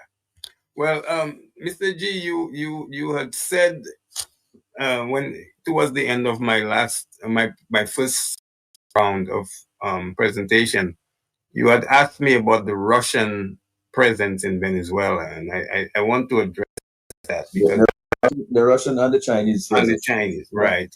Well, you know, as I said, from the first term of Mr. Trump, he put a lot of sanctions on Venezuela because obviously they're not happy with what was going on with the elections there. And I mentioned about they tried to install Juan Guaido and all of that, and a number of countries that recognize his government, him as the potential president, but that didn't happen. But what did happen though, with the sanctions on Venezuela, now enters a good entry point for the Russians and the Chinese to the very things that were now denied Venezuela under sanctions. They began to provide it. So military support from the Russians and probably the Chinese as well. Economic partnership that would weaken the effectiveness of U.S. sanctions. And to give you a total picture, so where Washington has moved to isolate Venezuela, Russia has provided it with a lifeline, financing trade and arms. And that allows Caracas to resist Washington, right? So that's one. The second thing, the presence of Russian forces and advisors, it signals an erosion of U.S. monopoly over Latin America resources. And I'll tell you, at this juncture that we are in the world, there's a mad scramble for resources by major powers. And for the United States, they're looking for the resources for the technologies of the future and economies of the future. And that is, we're talking about renewable energy, we're talking about electric cars, we're talking about advanced weapons, missiles that you need rare earth, like lithium and other forms of rare earth, of which the Chinese have the majority of that. So on the specific to the Russian involvement, they provide arms sales like fighter jets. They've made available to the sold to the Venezuelans. Of course, the Venezuelans have money to purchase these things. So AK-103, we hear of AK-47s, but they have bigger guns, AK-103 assault weapons, rifles, as well as doing naval exercises and security cooperation. To give you a sense of the arms and equipment, Venezuela uses Russian-made equipment, including Sukhoi fighter jets with anti-ship missiles and S-300 air defense systems. That's for monitoring missiles coming across. It also purchased 100,000 AK-103 assault rifles, right? So that's 100,000 assault weapons. I mean, that's a lot of men on the arms. Then they have a naval presence in Venezuela. They've sent naval vessels to the region, conducting joint naval exercises with Venezuela. In 2019, they sent Tu-160 bombers to the country, a move seen as a show of support, heightened tensions of the U.S. So it's not Russia is the player in all of this, and I believe that all of this mounting of show of American hardware is because of the Russian. Now the Chinese, I don't have as much information, Mr. G, on Chinese presence, except to say that China has been supplying Venezuela with technology. I don't know if in the security realm, in the military sphere, that they are providing weapons, but they're certainly there. They have invested in the oil industry of Venezuela, and so when we're talking about why is the U.S. doing all of this, as I've always maintained, it's not just for Venezuela alone. This is a wider conflict that involves three major powers, and that is where we are, Mr. G, at this juncture. Well, let me ask you this before I let you go, Crispin. Yeah. The fact that the U.S. has amassed all these assets in the Caribbean Sea, I mean, let's not forget that Cuba is done. You have this guy called the Secretary of State, who from the Florida, the Cuban exile. Rubio, yes. Rubio, I'm sure they would love to do something about Cuba. Do you think that the U.S. might be contemplating while they're there, including something on Cuba as well? It's something we shouldn't take off the table. They had planned to do that back in 1961 when you had the Cuban Missile Crisis. There was a plan to blockade Cuba with Navy. We're talking about right now at least 12 naval ships in the region. As I said earlier, 14% of the U.S. Navy is in the Caribbean right now. That's a lot. That's a lot of weaponry. It's not unthinkable that they might want to try to invade Cuba too. Mr. Rubio, who's the Secretary of State, I call him the second most powerful man in Washington right now. Not even the Vice President is as powerful as him. Not only is he Secretary of State, he's also the National Security Advisor to the President.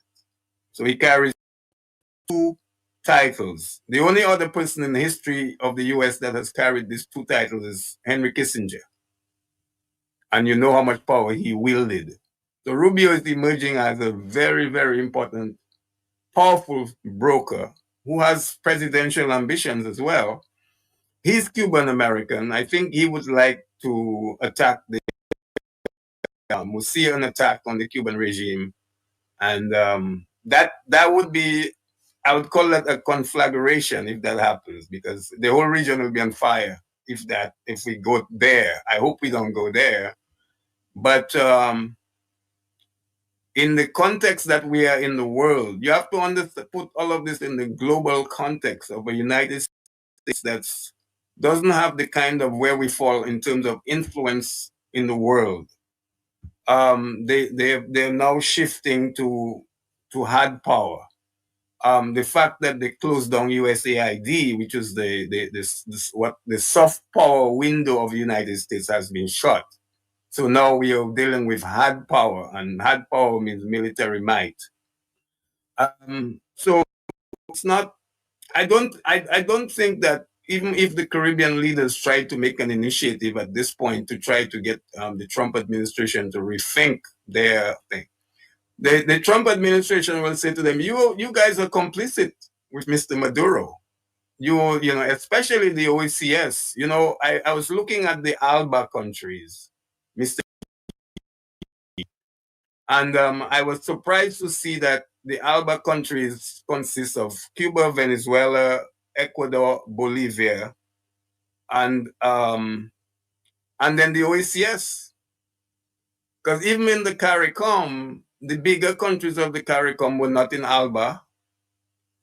Trinidad and Tobago and Barbados never joined PetroCaribe. They were not benefiting from PetroCaribe. They were getting their oil. Well, Trinidad was the oil producer. Barbados said they had other arrangements, so they never joined PetroCaribe. When you look at ALBA and the Caribbean, it's the OECS countries. So really, I should say though, however, about the Venezuelans, I think that President Chavez meant well when he came up with the Petro. And it was, but what the countries didn't understand, and that's the mistake that even Dominica made, and that is, that was a little help to get you off oil. Because, you know, the Venezuelans, they did two things. They displaced Trinidad as the major supplier of oil to the CARICOM countries. And they moved in with a package that said, look, I will sell you oil at a reduced price, and also we'll give you a loan. So you don't have to pay 100% for the oil. Pay me 70%, and the other 30% will give you a loan. You can collect that money, but you can spend it for social programs. So we got that. But that candy was too sweet for these islands, so they all remained dependent on Petrocarib until such time when spare parts began to be a problem for the Venezuelan oil industry. And then Petrocarib just declined. And today, you know, Petrocarib is not really functioning. So the countries were scrambling. They now had to go and pay for in hard currency, whereas they were getting to pay only $7 out of every 70 cents of every dollar. They now have to pay 100 cents to whoever they're buying oil from. So, and you know, it took Dominica what 25 years to get to building alternative energy, and we're still not there. The plant hasn't opened yet, the geothermal plant. And even the geothermal plant opens, I should say, it's only a 10 megawatt. It's not going to solve Dominica's installed demand of 20 megawatts. I am a little appalled, Mr. G, that we didn't go for 100% renewable energy. We should have stopped importing diesel a long time for electricity. And, you know, I know we have a Minister of Energy in Dominica who doesn't support solar energy, but solar energy is the cheapest form of electricity you can generate today. And with a small population of less than 100,000 people, we could have gone a combination of wind, solar, hydro, maybe geothermal, and then have 100%. So we don't have to import diesel for electricity. But as it is, even when we open this geothermal plant, whenever it's going to open, we will still be importing diesel, which is unfortunate. And that's not the vision that Pierre Charles laid out. Pierre Charles had laid out a vision that by 2012, if he was still in government, they would have been off oil, and it was feasible to do. But now it's taking them 25 years and we still don't have a plant. So I think that the Venezuelans also were helpful after Hurricane Maria. They wiped out $100 million of debt. What did the government do with that money? I'd like to know, because they would have had collected that money over the years. Crispin, I want to ask you a question about the Israelis in terms of their involvement with the geothermal plant, and I want to put the same question to Tom Fontaine as well, because what does that, you know, what does that pretend?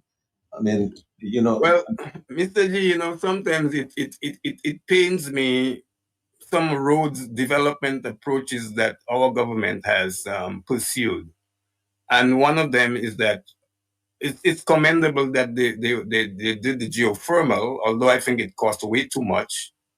Good initiative, but will not solve our energy problem, because 10 megawatts cannot, you know, we still have to import diesel. So what's the point, really? I was involved in the geothermal program from the inception. They won't tell you that. And, you know, the current energy minister behaves as though he started the geothermal program. Well, it was Pierre Charles' idea about the geothermal program. And he said to me, Crispin, go and find the money. And I went and I was able to raise 8 million euros for the geothermal program.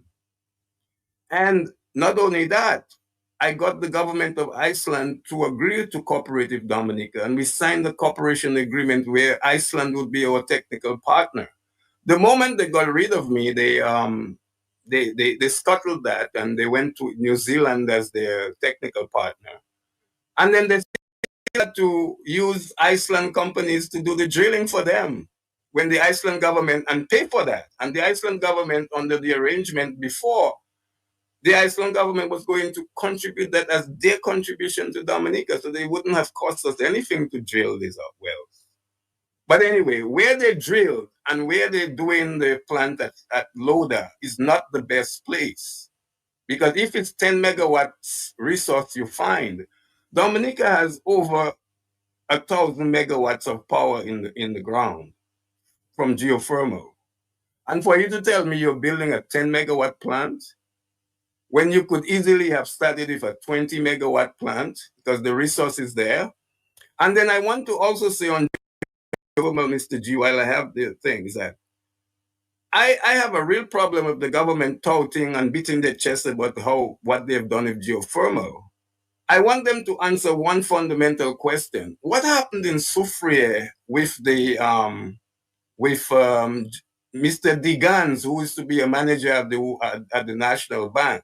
He and other Dominicans had a company doing geothermal exploration in Soufriere.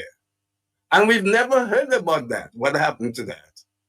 So when they're talking about geothermal, I want them to answer that question first. Tell us about what happened in Soufriere and why these people still owe the National Bank money they borrowed for that geothermal thing in Soufriere.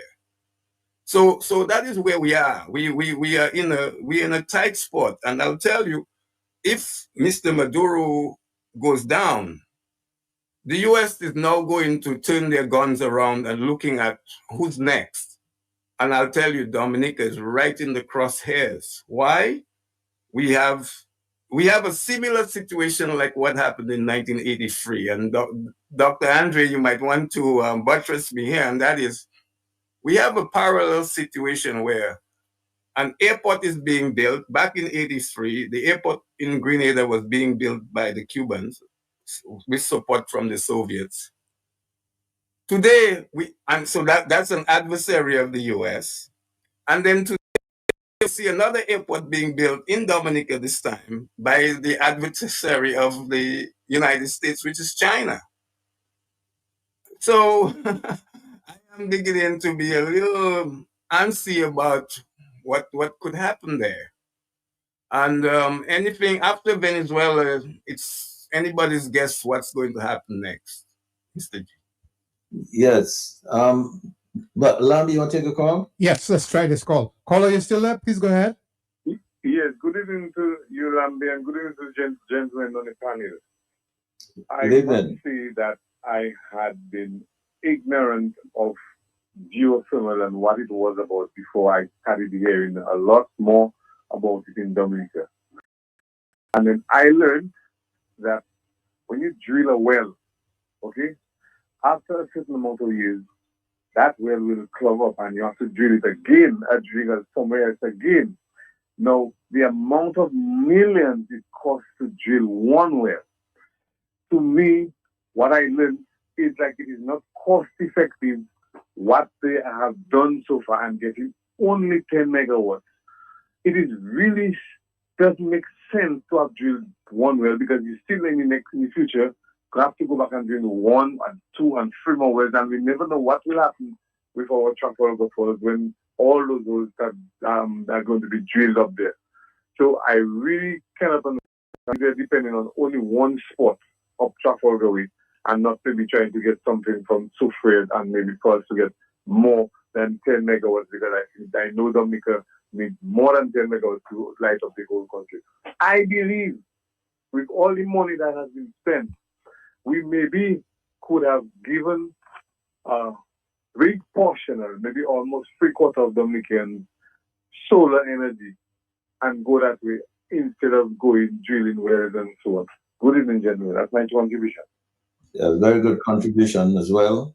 Lam, do you want to take another call? Oh, no, okay. Crispin, you want to respond to that or before I go to the mountain? Well, the caller is right about the wells.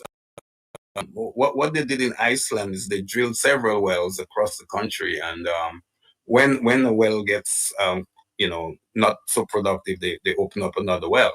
The thing is that what the Iceland engineers told me, we have 9 active volcanoes, and these while they present dangers in their own right, because if we have a volcanic explosion, that's another hazard, right? But having said that, they're telling me that each of the volcanoes could generate up to 200 megawatts, each of the 9, and we only drilling into one that's up in the Rosa Valley. But it's not just where the hot water comes out that you have the hottest steam reservoirs below ground. Sometimes where there's no hot water coming out there, no steam coming out there, and that's where the water is hottest. We have hot water fields all along even the west coast, going up to Clifton in the north, around Diablotin, in the area not far from Point Round. All of these areas have hot water fields. So every volcano has power in it. That's the point, Mr. G. So they're telling me, look, you guys have over 1,000 megawatts potential, maybe as high as 1,800 megawatts. That was why when we started the geothermal program, we were beginning to think about interconnection with Guadeloupe and Martinique. That's possible. But now, after 20 years, it's gotten so expensive to run a cable from Dominica to Guadeloupe and one to Martinique. We're talking about $400 million of investment for each cable. So then we lost an important partner in all of that geothermal, that Electricité de France pulled out. They said it's not financially viable and they're not going to put their money in it. So the thought of interconnection to me is very low. While we are waiting over 25 years to do geothermal, other technologies have come into the mix for producing electricity. So I don't think that the Martinique and Guadeloupe people are so interested in Dominica's thing, because their electricity company has pulled out from that arrangement, and I don't see it's not a core interest for them, Mr. G. So, okay. I just the last thing I want to say on Venezuela. You see, I'm not one of those who's out to bash Venezuela too much, because they have done some good things for us as a country, as Dominica. They have helped us. They've helped the Caribbean, but they also have self-interest. You see, the one thing I learned in international politics, right, and that is there are no permanent friends. There are only permanent interests. Countries act on their self-interest. And Venezuela saw an opportunity with PetroCaribe, and that was, they took over the market. Before, they were not the largest supplier of oil to the islands, but they took it over. They found a way to insert themselves and displace the Trinidadians. So they found the market, and all of our countries owe them money. As I mentioned, the 2 countries that didn't get into PetroCaribe is Barbados and Trinidad. So all the others have debt to Venezuela. All right, thanks a lot for that. Dr. Fontaine, I was hoping that you would come in and make a few comments additional to what you've done from the beginning. I mean, on this zone of peace and on this U.S. aggression in the region, and also now on this geothermal initiative. Because yes, certainly. I would like to start with the geothermal initiative. I'm very disappointed, like Crispin, that we were not able to realize more gains. I remember having a conversation with Pierre Charles in before he died, and when we discussed this particular issue, at that time there was a lot of interest from the French in getting the connection, this underground cable, this marine cable that would supply those 2 islands with electricity. It was a very exciting proposal that would have created, hundreds of millions of dollars in generating revenue for Dominica. But unfortunately, Pierre Charles passed, and the current Prime Minister did not pursue it with the same diligence and the same degree of honesty that was requested at that time. And we ended up losing this. You know, for me, and having studied this and having looked at this, I saw at the time, going back to 1998, that Dominica could have supplied power up the chain of islands all the way to Puerto Rico. That would have been a possibility. And imagine us as a small island being able to do this. We'd have been able to generate, 5 times the amount of money that's been generated now from the sale of passports. But again, the lack of foresight by this administration, the lack of I say honesty, and there's a reason for saying that, but that there was some requests made on the French authorities that they said they would have no part to deal with. So it is very unfortunate that we lost that opportunity. But even worse now, in our own situation, that we are only doing about 1/3 of our generation of electricity through geothermal. The level of investment that we've done into this area should generate a lot more than that. And I was looking at the case of Iceland, which is where up to 65% of their power needs through geothermal. All right, I'm wondering whether we could have something similar, at least 50%, and the others we look at solar and wind. So I believe that we've missed the ball on this through lack of commitment of this government, and it's very unfortunate. But given the unfolding situation with the U.S., I was very interested to hear the comments by Crispin as it relates to whether or not the guns that are now turned toward Venezuela, whether they'll be turned outward toward us at some point, and whether there is enough reason to look in that direction. That's a very interesting point of discussion, and our behavior, the behavior of our government is truly atrocious, and you wonder whether or not there are discussions behind the scenes about what should happen to a country like ours, going back again to the experience of Grenada in 1983. And one of the things, Crispin, in terms of the geothermal, wasn't a contract given to a foreign company to manage a geothermal project? Yeah, Mr. G, I just realized I didn't address that, so I was going to come back to that. Yes. Well, interestingly, we have learned that the company that runs the plant in Guadeloupe, because Guadeloupe has a geothermal plant, they've had it for a long time, and this Israeli company called what's their name? Mr. G, you remember their name? Is it Ozak or Oran? No, it starts with Oran. What's Oran? Oran, yeah, something like that. Their name escapes me, but they're in Loda. The interesting thing is that they bring in no real financial investment into this. They actually come in to spend the money that the government was able to mobilize. The government mobilized a soft loan from the World Bank. They got somewhat of a soft loan from the CDB. And I know they got a $50 million credit from the National Bank of Dominica.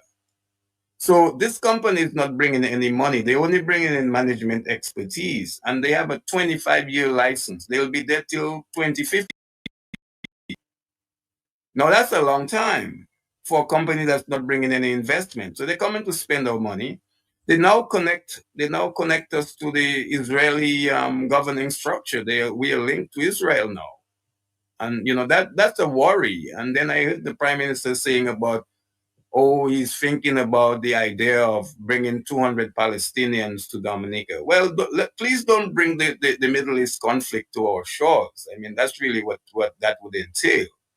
And then more than that, Mr. G, if you're talking about bringing Palestinians to Dominica, has the government spoken to the Palestinian Authority? Because they're the only ones who are legally responsible for the Palestinian people, not the other states like Qatar or Jordan or Egypt. The Palestinians don't want these countries to represent their core interests. Their core interest is to have their own country, and I fully support them. You know, but also, yeah. Yeah, sorry, I want to comment on this, Also, it is incredible to me, talking about the arrangement with this Israeli company, that you spend over $100 million in exploration, basically sunk cost. You turn around, get $50 million, give it to another company that can then enjoy the benefits of 25 years. It makes absolutely no sense. And I don't understand what this government is doing. It would seem to me that the more logical thing to be, if you needed the expertise to run, that you pay management fees to this company, but you get profits out of this enterprise for the next 25 years. So effectively, this company comes in, not having spent a dime, not having risked a dime, and they enjoy profits out of their country for 25 years. This is ridiculous. This is madness. Any financial person would squirm at this, but that is what this government has done. So I don't understand this. Probably, Crispin does or Dr. Andrew, but I certainly do not understand this. Well, let me bring Dr. Andre into the conversation on this. Any thoughts on this, Dr. Andre? Yes, let me say to Dr. Fontaine, it makes a lot of sense if you were getting back some of that money that you were giving out to this foreign company, whether under the table, whether under the coconut mattress, under whatever it is, it makes perfect sense. And the anecdotal evidence, the evidence of persons who are in the know, have indicated clearly that many of these foreign contracts makes eminent sense because one, the cost of performing the service is inflated, and two, there are persons who are benefiting personally and financially from some of these contractual arrangements. So to that extent, the Dominican economy is being stiffed.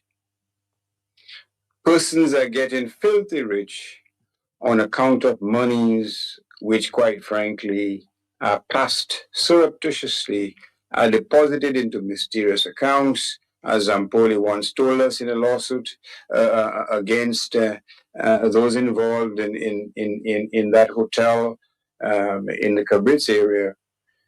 There's an underground economy that is hidden and invisible to local eyes. But that underground economy is causing a few persons to become fabulously wealthy. And so what Dr. Thompson has said to the effect that it makes no sense, what appears to be an absurd contractual arrangement, quite the contrary. It makes a lot of sense. If your central purpose is to pocket significant sums of money at the expense of Dominican people. There's someone who was interviewed by Al Jazeera years ago. He was associated with Alireza Monfared. And what did he say? 90% for the boys and 10% for Dominicans. The answer, my friends, is not lying in the wind. It is right before our eyes. Yes, thanks a lot. And Lam, you want to take a call? Yes, let's see if he's still there. Caller, please go ahead. Yes, again, good evening, gentlemen, again. I Yes. see that we had put so much money into geothermal. There's a new thing called oceanic tech.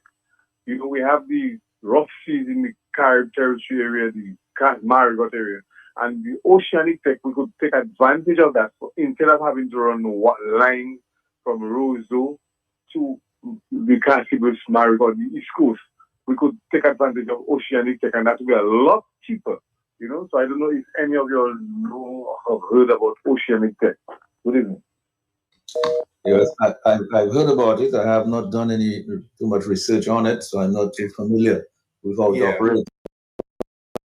I mean, it's a system that uses seawater and it filters out the salt, and you can actually drink the water that comes from that. And that same water is used for electricity generation. And the Japanese have kind of been the pioneer of that technology. I don't know what the financial implications are for an energy source for Dominica. It's something that we could do, but it might not be that cost effective. See, one of the things about Dominica is that it's a small country with less than 100,000 people. We must never forget that. And the second thing is that one of the mistakes we made after the Hurricane Maria, and we made that same mistake in 1979 with David, is we went back and we rebuilt the same electric grid that we had rather than decentralize it, so that if a hurricane hits and it breaks up the, let's say, a mini grid in the Grand Bay district, Portsmouth would still have electricity. But where you have a situation where the grid is one continuous grid, and so it gets hit by lightning, it gets hit by hurricane, it's going to go down and the whole country loses power. So we could have decentralized the grid by having smaller grids and connect them. So if one gets hit, it does not bring the entire system down. But we didn't go that route. We went back and rebuilt the same old grid we had. Now with the geothermal, there's some change. But the problem is that with the geothermal, it's not going to produce enough power for us to meet our total needs. And you see, the future for me for electricity in Dominica is that we're going to have to use electricity to power vehicles.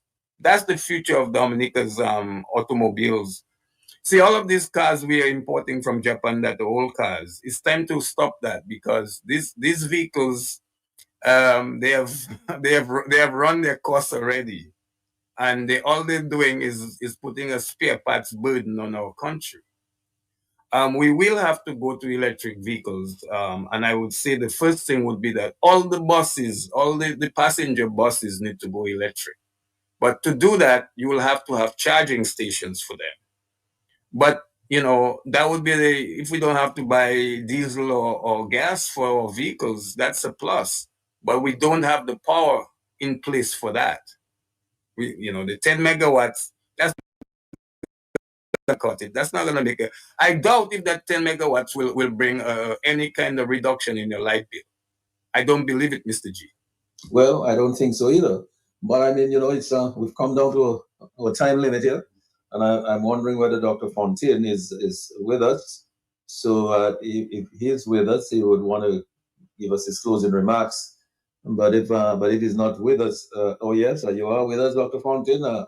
Yes, certainly. I'm still here. Absolutely. Yeah. Well, in closing, I just want to say that I'm still hopeful that this seeming conflict will be resolved in a way that will not see the loss of innocent life. Because anytime you're talking about a full-scale invasion, you're talking about the loss of countless lives. And we certainly would not like to see that in the region. And hopefully there is some, as I said, there are some back channels, there is some negotiation going on. I would probably see Maduro living and going into exile, which would spare the country of that type of warfare. At the end of the day, I think it's a good time for our leaders in the region to take stock of themselves and of what has been happening in their countries. It's an excellent opportunity for our own Prime Minister here in Dominica to consider what it is that he is embarked upon, including trying to, as we've seen, trying to muddy and sully the whole confirmation process, to skew it in a manner that will discourage the other side of persons who support us from confirming, hoping that way he can get a win, for the same type of manipulation that we've seen in Venezuela. So we're hoping that that's an opportunity for reflection, sober reflection on the part of our leader here in Dominica, and it is still baffling that we see those types of decisions. And again, it boils down to a level of corruption that is unprecedented that we've seen, and this naked pursuit of that somehow ignores the broader interests of the population. So let's hope at the end of the day that we don't see the unleashing of this firepower on the innocence of Venezuela, and that this situation is resolved in a manner that we can all move forward and maintain the Caribbean ultimately as a zone of peace. Thank you and good night to all. Yeah, well, thanks a lot for that, for those closing words there, Dr. Fontaine. Crispin, your closing remarks? Yes, Mr. G, I'm not as optimistic as Dr. Fontaine. My father always used to say to me,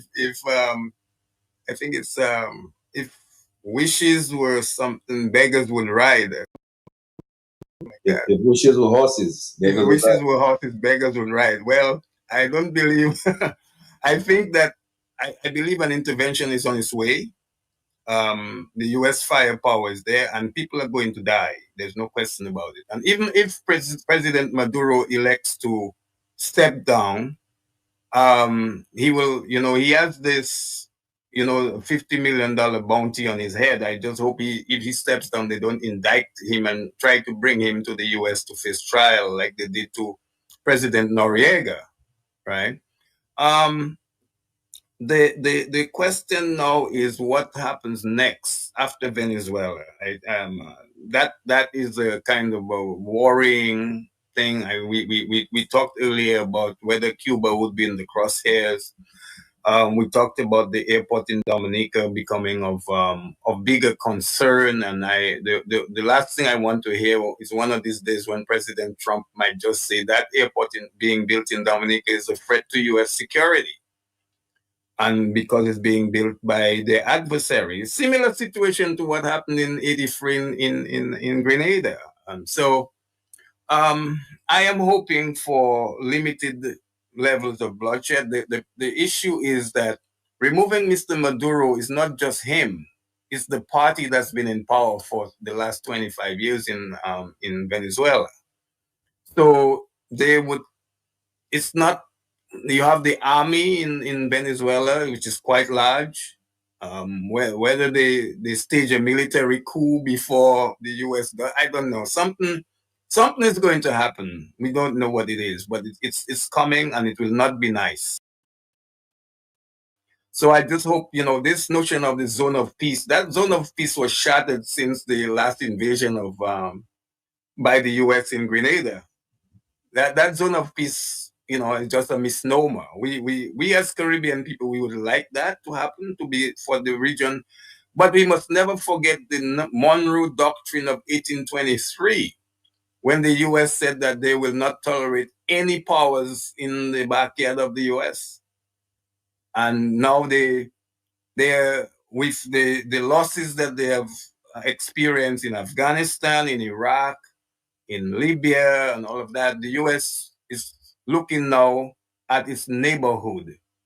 They want to make sure that's intact, and any powers that come there, especially those two powers I mentioned, Russia and China, they're going to take steps to deal with it. And that's what you're saying here, Mr. G. Thank you. Yeah, thanks a lot, Crispin. Dr. Andre, well, you have the final word. Again, let me thank you, and let me thank my fellow panelists for that wonderful contribution that they've made. Let me thank your listeners, Lambie, Sherwin, all the above. This is a day the Lord has made. This whole problem of emphasizing that we are in a zone of peace can be dealt with very easily. Deal honestly, without fear or favor, to anyone who threatens the peace by eroding or eviscerating the democratic traditions of any particular country. Don't turn a blind eye to so-called friends who give us a few $1 million, which incidentally, and all too often, is never allowed to trickle down to those who it was intended. Deal honestly with the whole question of governance. Do not take the whole phenomenon of governance as something to be manipulated. something to be exploited to ensure that you are in power now and forevermore. Accede to the wishes of your people. Empower them, don't rob them blind. Do not fritter away the resources of your country. Do not give persons with very limited linkages to your island significant financial benefits, while you give your own citizenry pittances or virtually nothing. Take the issue of governance as a privilege, not as a possession. Treat people with respect and equality, not persons to be trod upon or to be exploited or to be taken advantage of. While you sing labor, labor, ensure that your people can go forth boldly, proudly, as they celebrate the accomplishments of their independence. Don't treat independence as a form of trivial pursuit.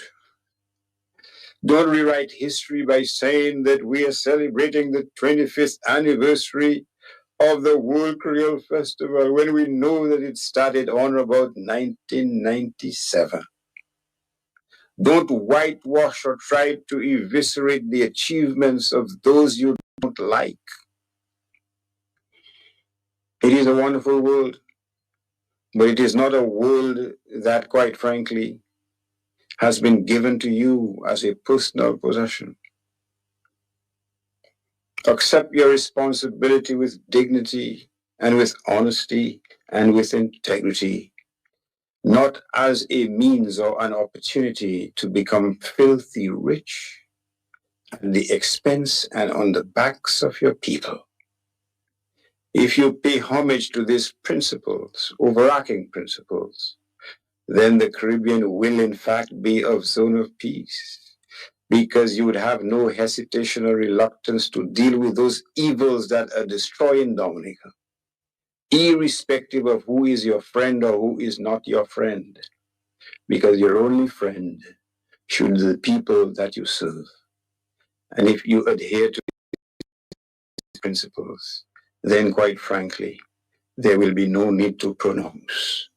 We are in a zone of peace because your actions would provide the very evidence that in fact we will be and we will continue to be a zone of peace where people live peacefully with each other as opposed to people exploiting each other for their own selfish interests. But fortunately, we have hope that those principles will govern and will supersede those other selfish principles that unfortunately is eating away like a cancer at the body politic in Dominica. The preceding was a repeat of the Global View on Q, a special edition this afternoon.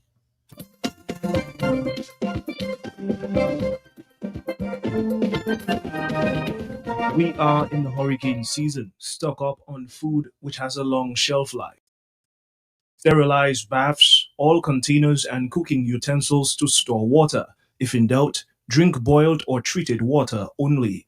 Keep flashlights, candles and storm lanterns handy, along with batteries and matches. Store all garden implements and furniture inside if possible. A message from Q95 FM Radio.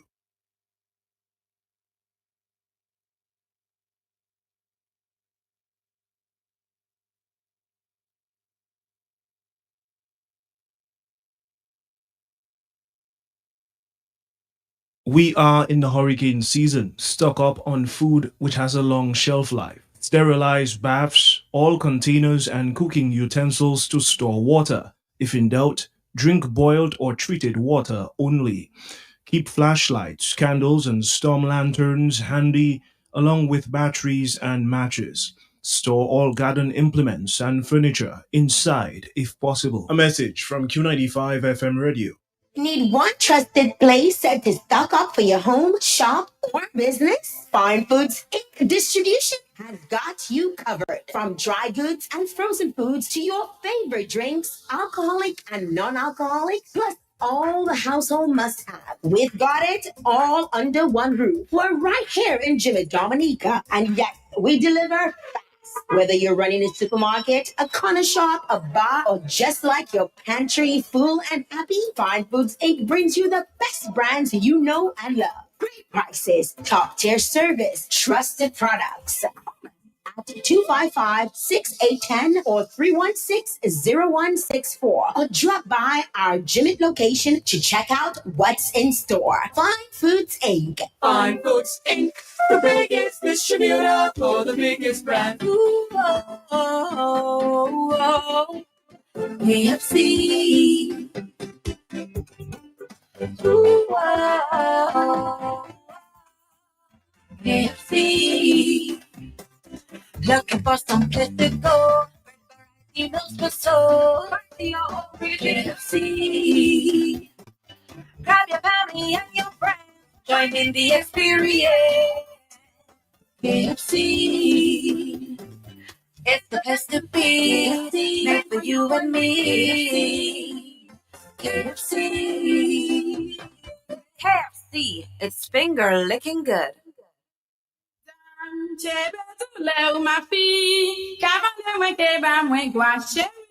It's that time again.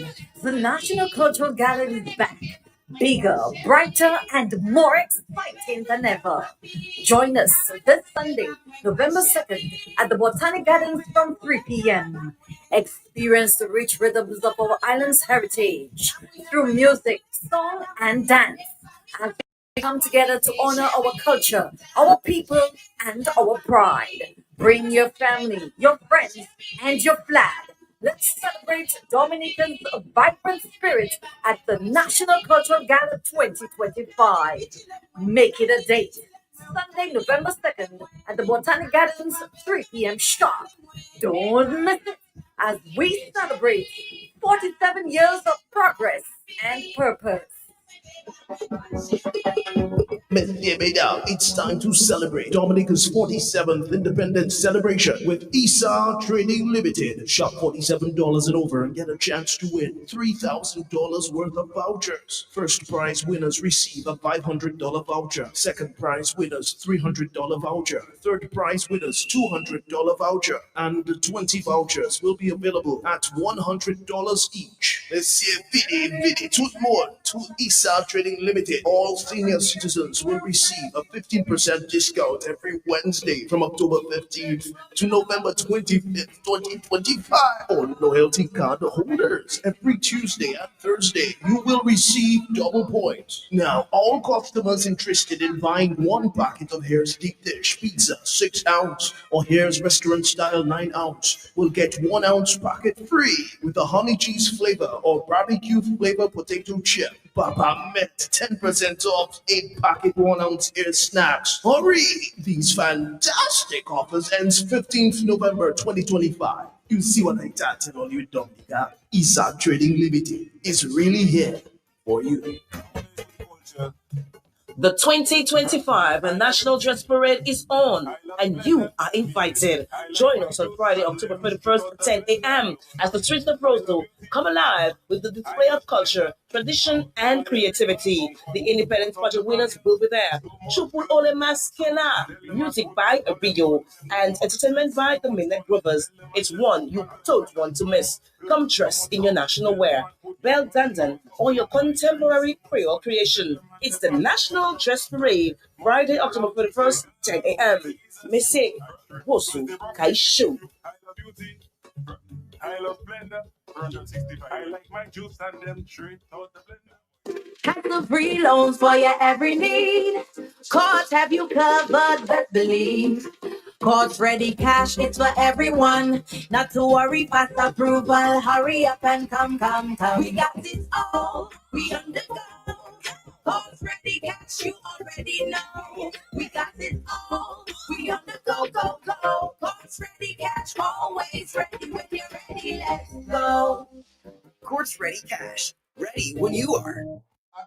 Pon linet mwen asou tabla ba mwen. Fè vite souple mwen presse. Sa let me see Mac. Maka wey. Eh ben, isan akwedi ou pa ka bien. Ouais, mi linet la même côté à mwen dou lan.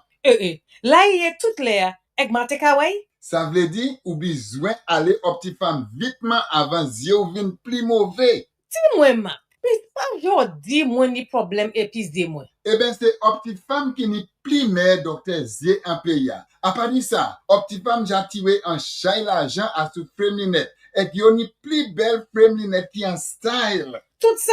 Eh ben, mwen kay check pressure mwen avant. Ek apwe nay Optifam. Non à tout fi. Ale la même. Puisque yo ka check pressure zyo, examine zyo pour licence chauffeur, check pour pisadou, et yo ka jik manager maladie zye glaucoma et puis cataracte. Bon, ki kote Optifam ye? Optifam at 223 Great Marlborough Street, 2 Queens, Amwazoo. Telephone 440-8486. Eh bien, 285-8676.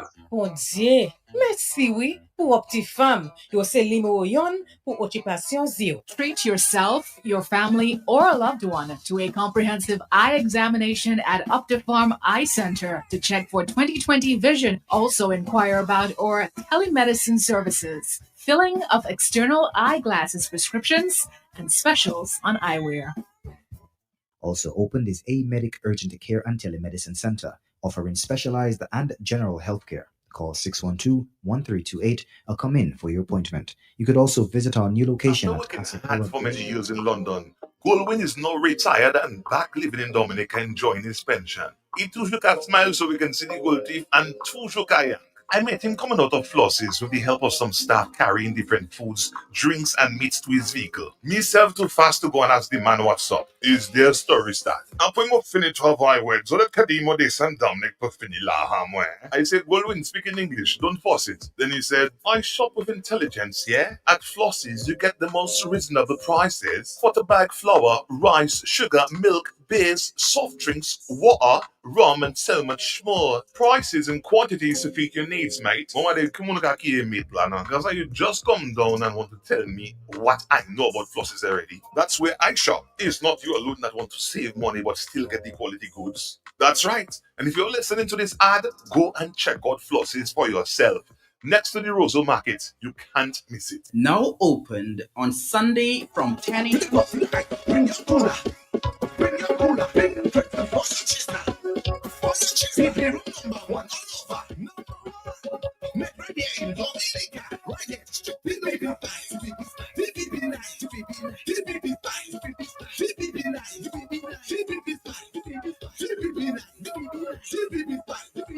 BB nice. When you come in the jam, you should have a baby in your hand. When you come in the van, you should have a baby in your hand. What we drinking? DBB style. DBB nice. DBB style. DBB nice. DBB style. DBB nice. DBB style. DBB nice. BB Spice Rum. It's more than just a rum. BB Spice Rum, distributed by Bell. What you're looking for is that the best price. What you're looking for is that value.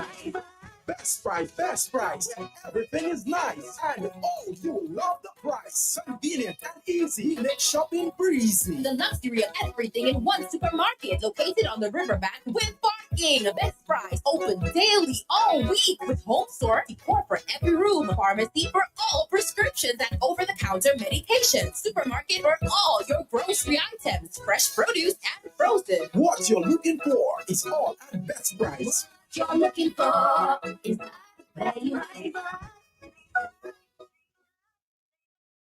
The honor is for the culture. The 2025 National Dress Parade is on, and you are invited. Join us on Friday, October 31st, 10 a.m. as the streets of Roseau come alive with the display of culture, tradition, and creativity. The Independence Pageant winners will be there. Chupul Ole Maskela, music by Abio, and entertainment by the Minette Brothers. It's one you don't want to miss. Come dressed in your national wear, bell dandan, or your contemporary Creole creation. It's the National Dress Parade, Friday, October 31st, 10 a.m. Mese, Wosu, Kaishu. I love Blender 365. I like my juice and them straight out the blender. Auto Trade introduces our newest line of lubricants, Valvoline, America's first branded motor oil. Valvoline has been formulated and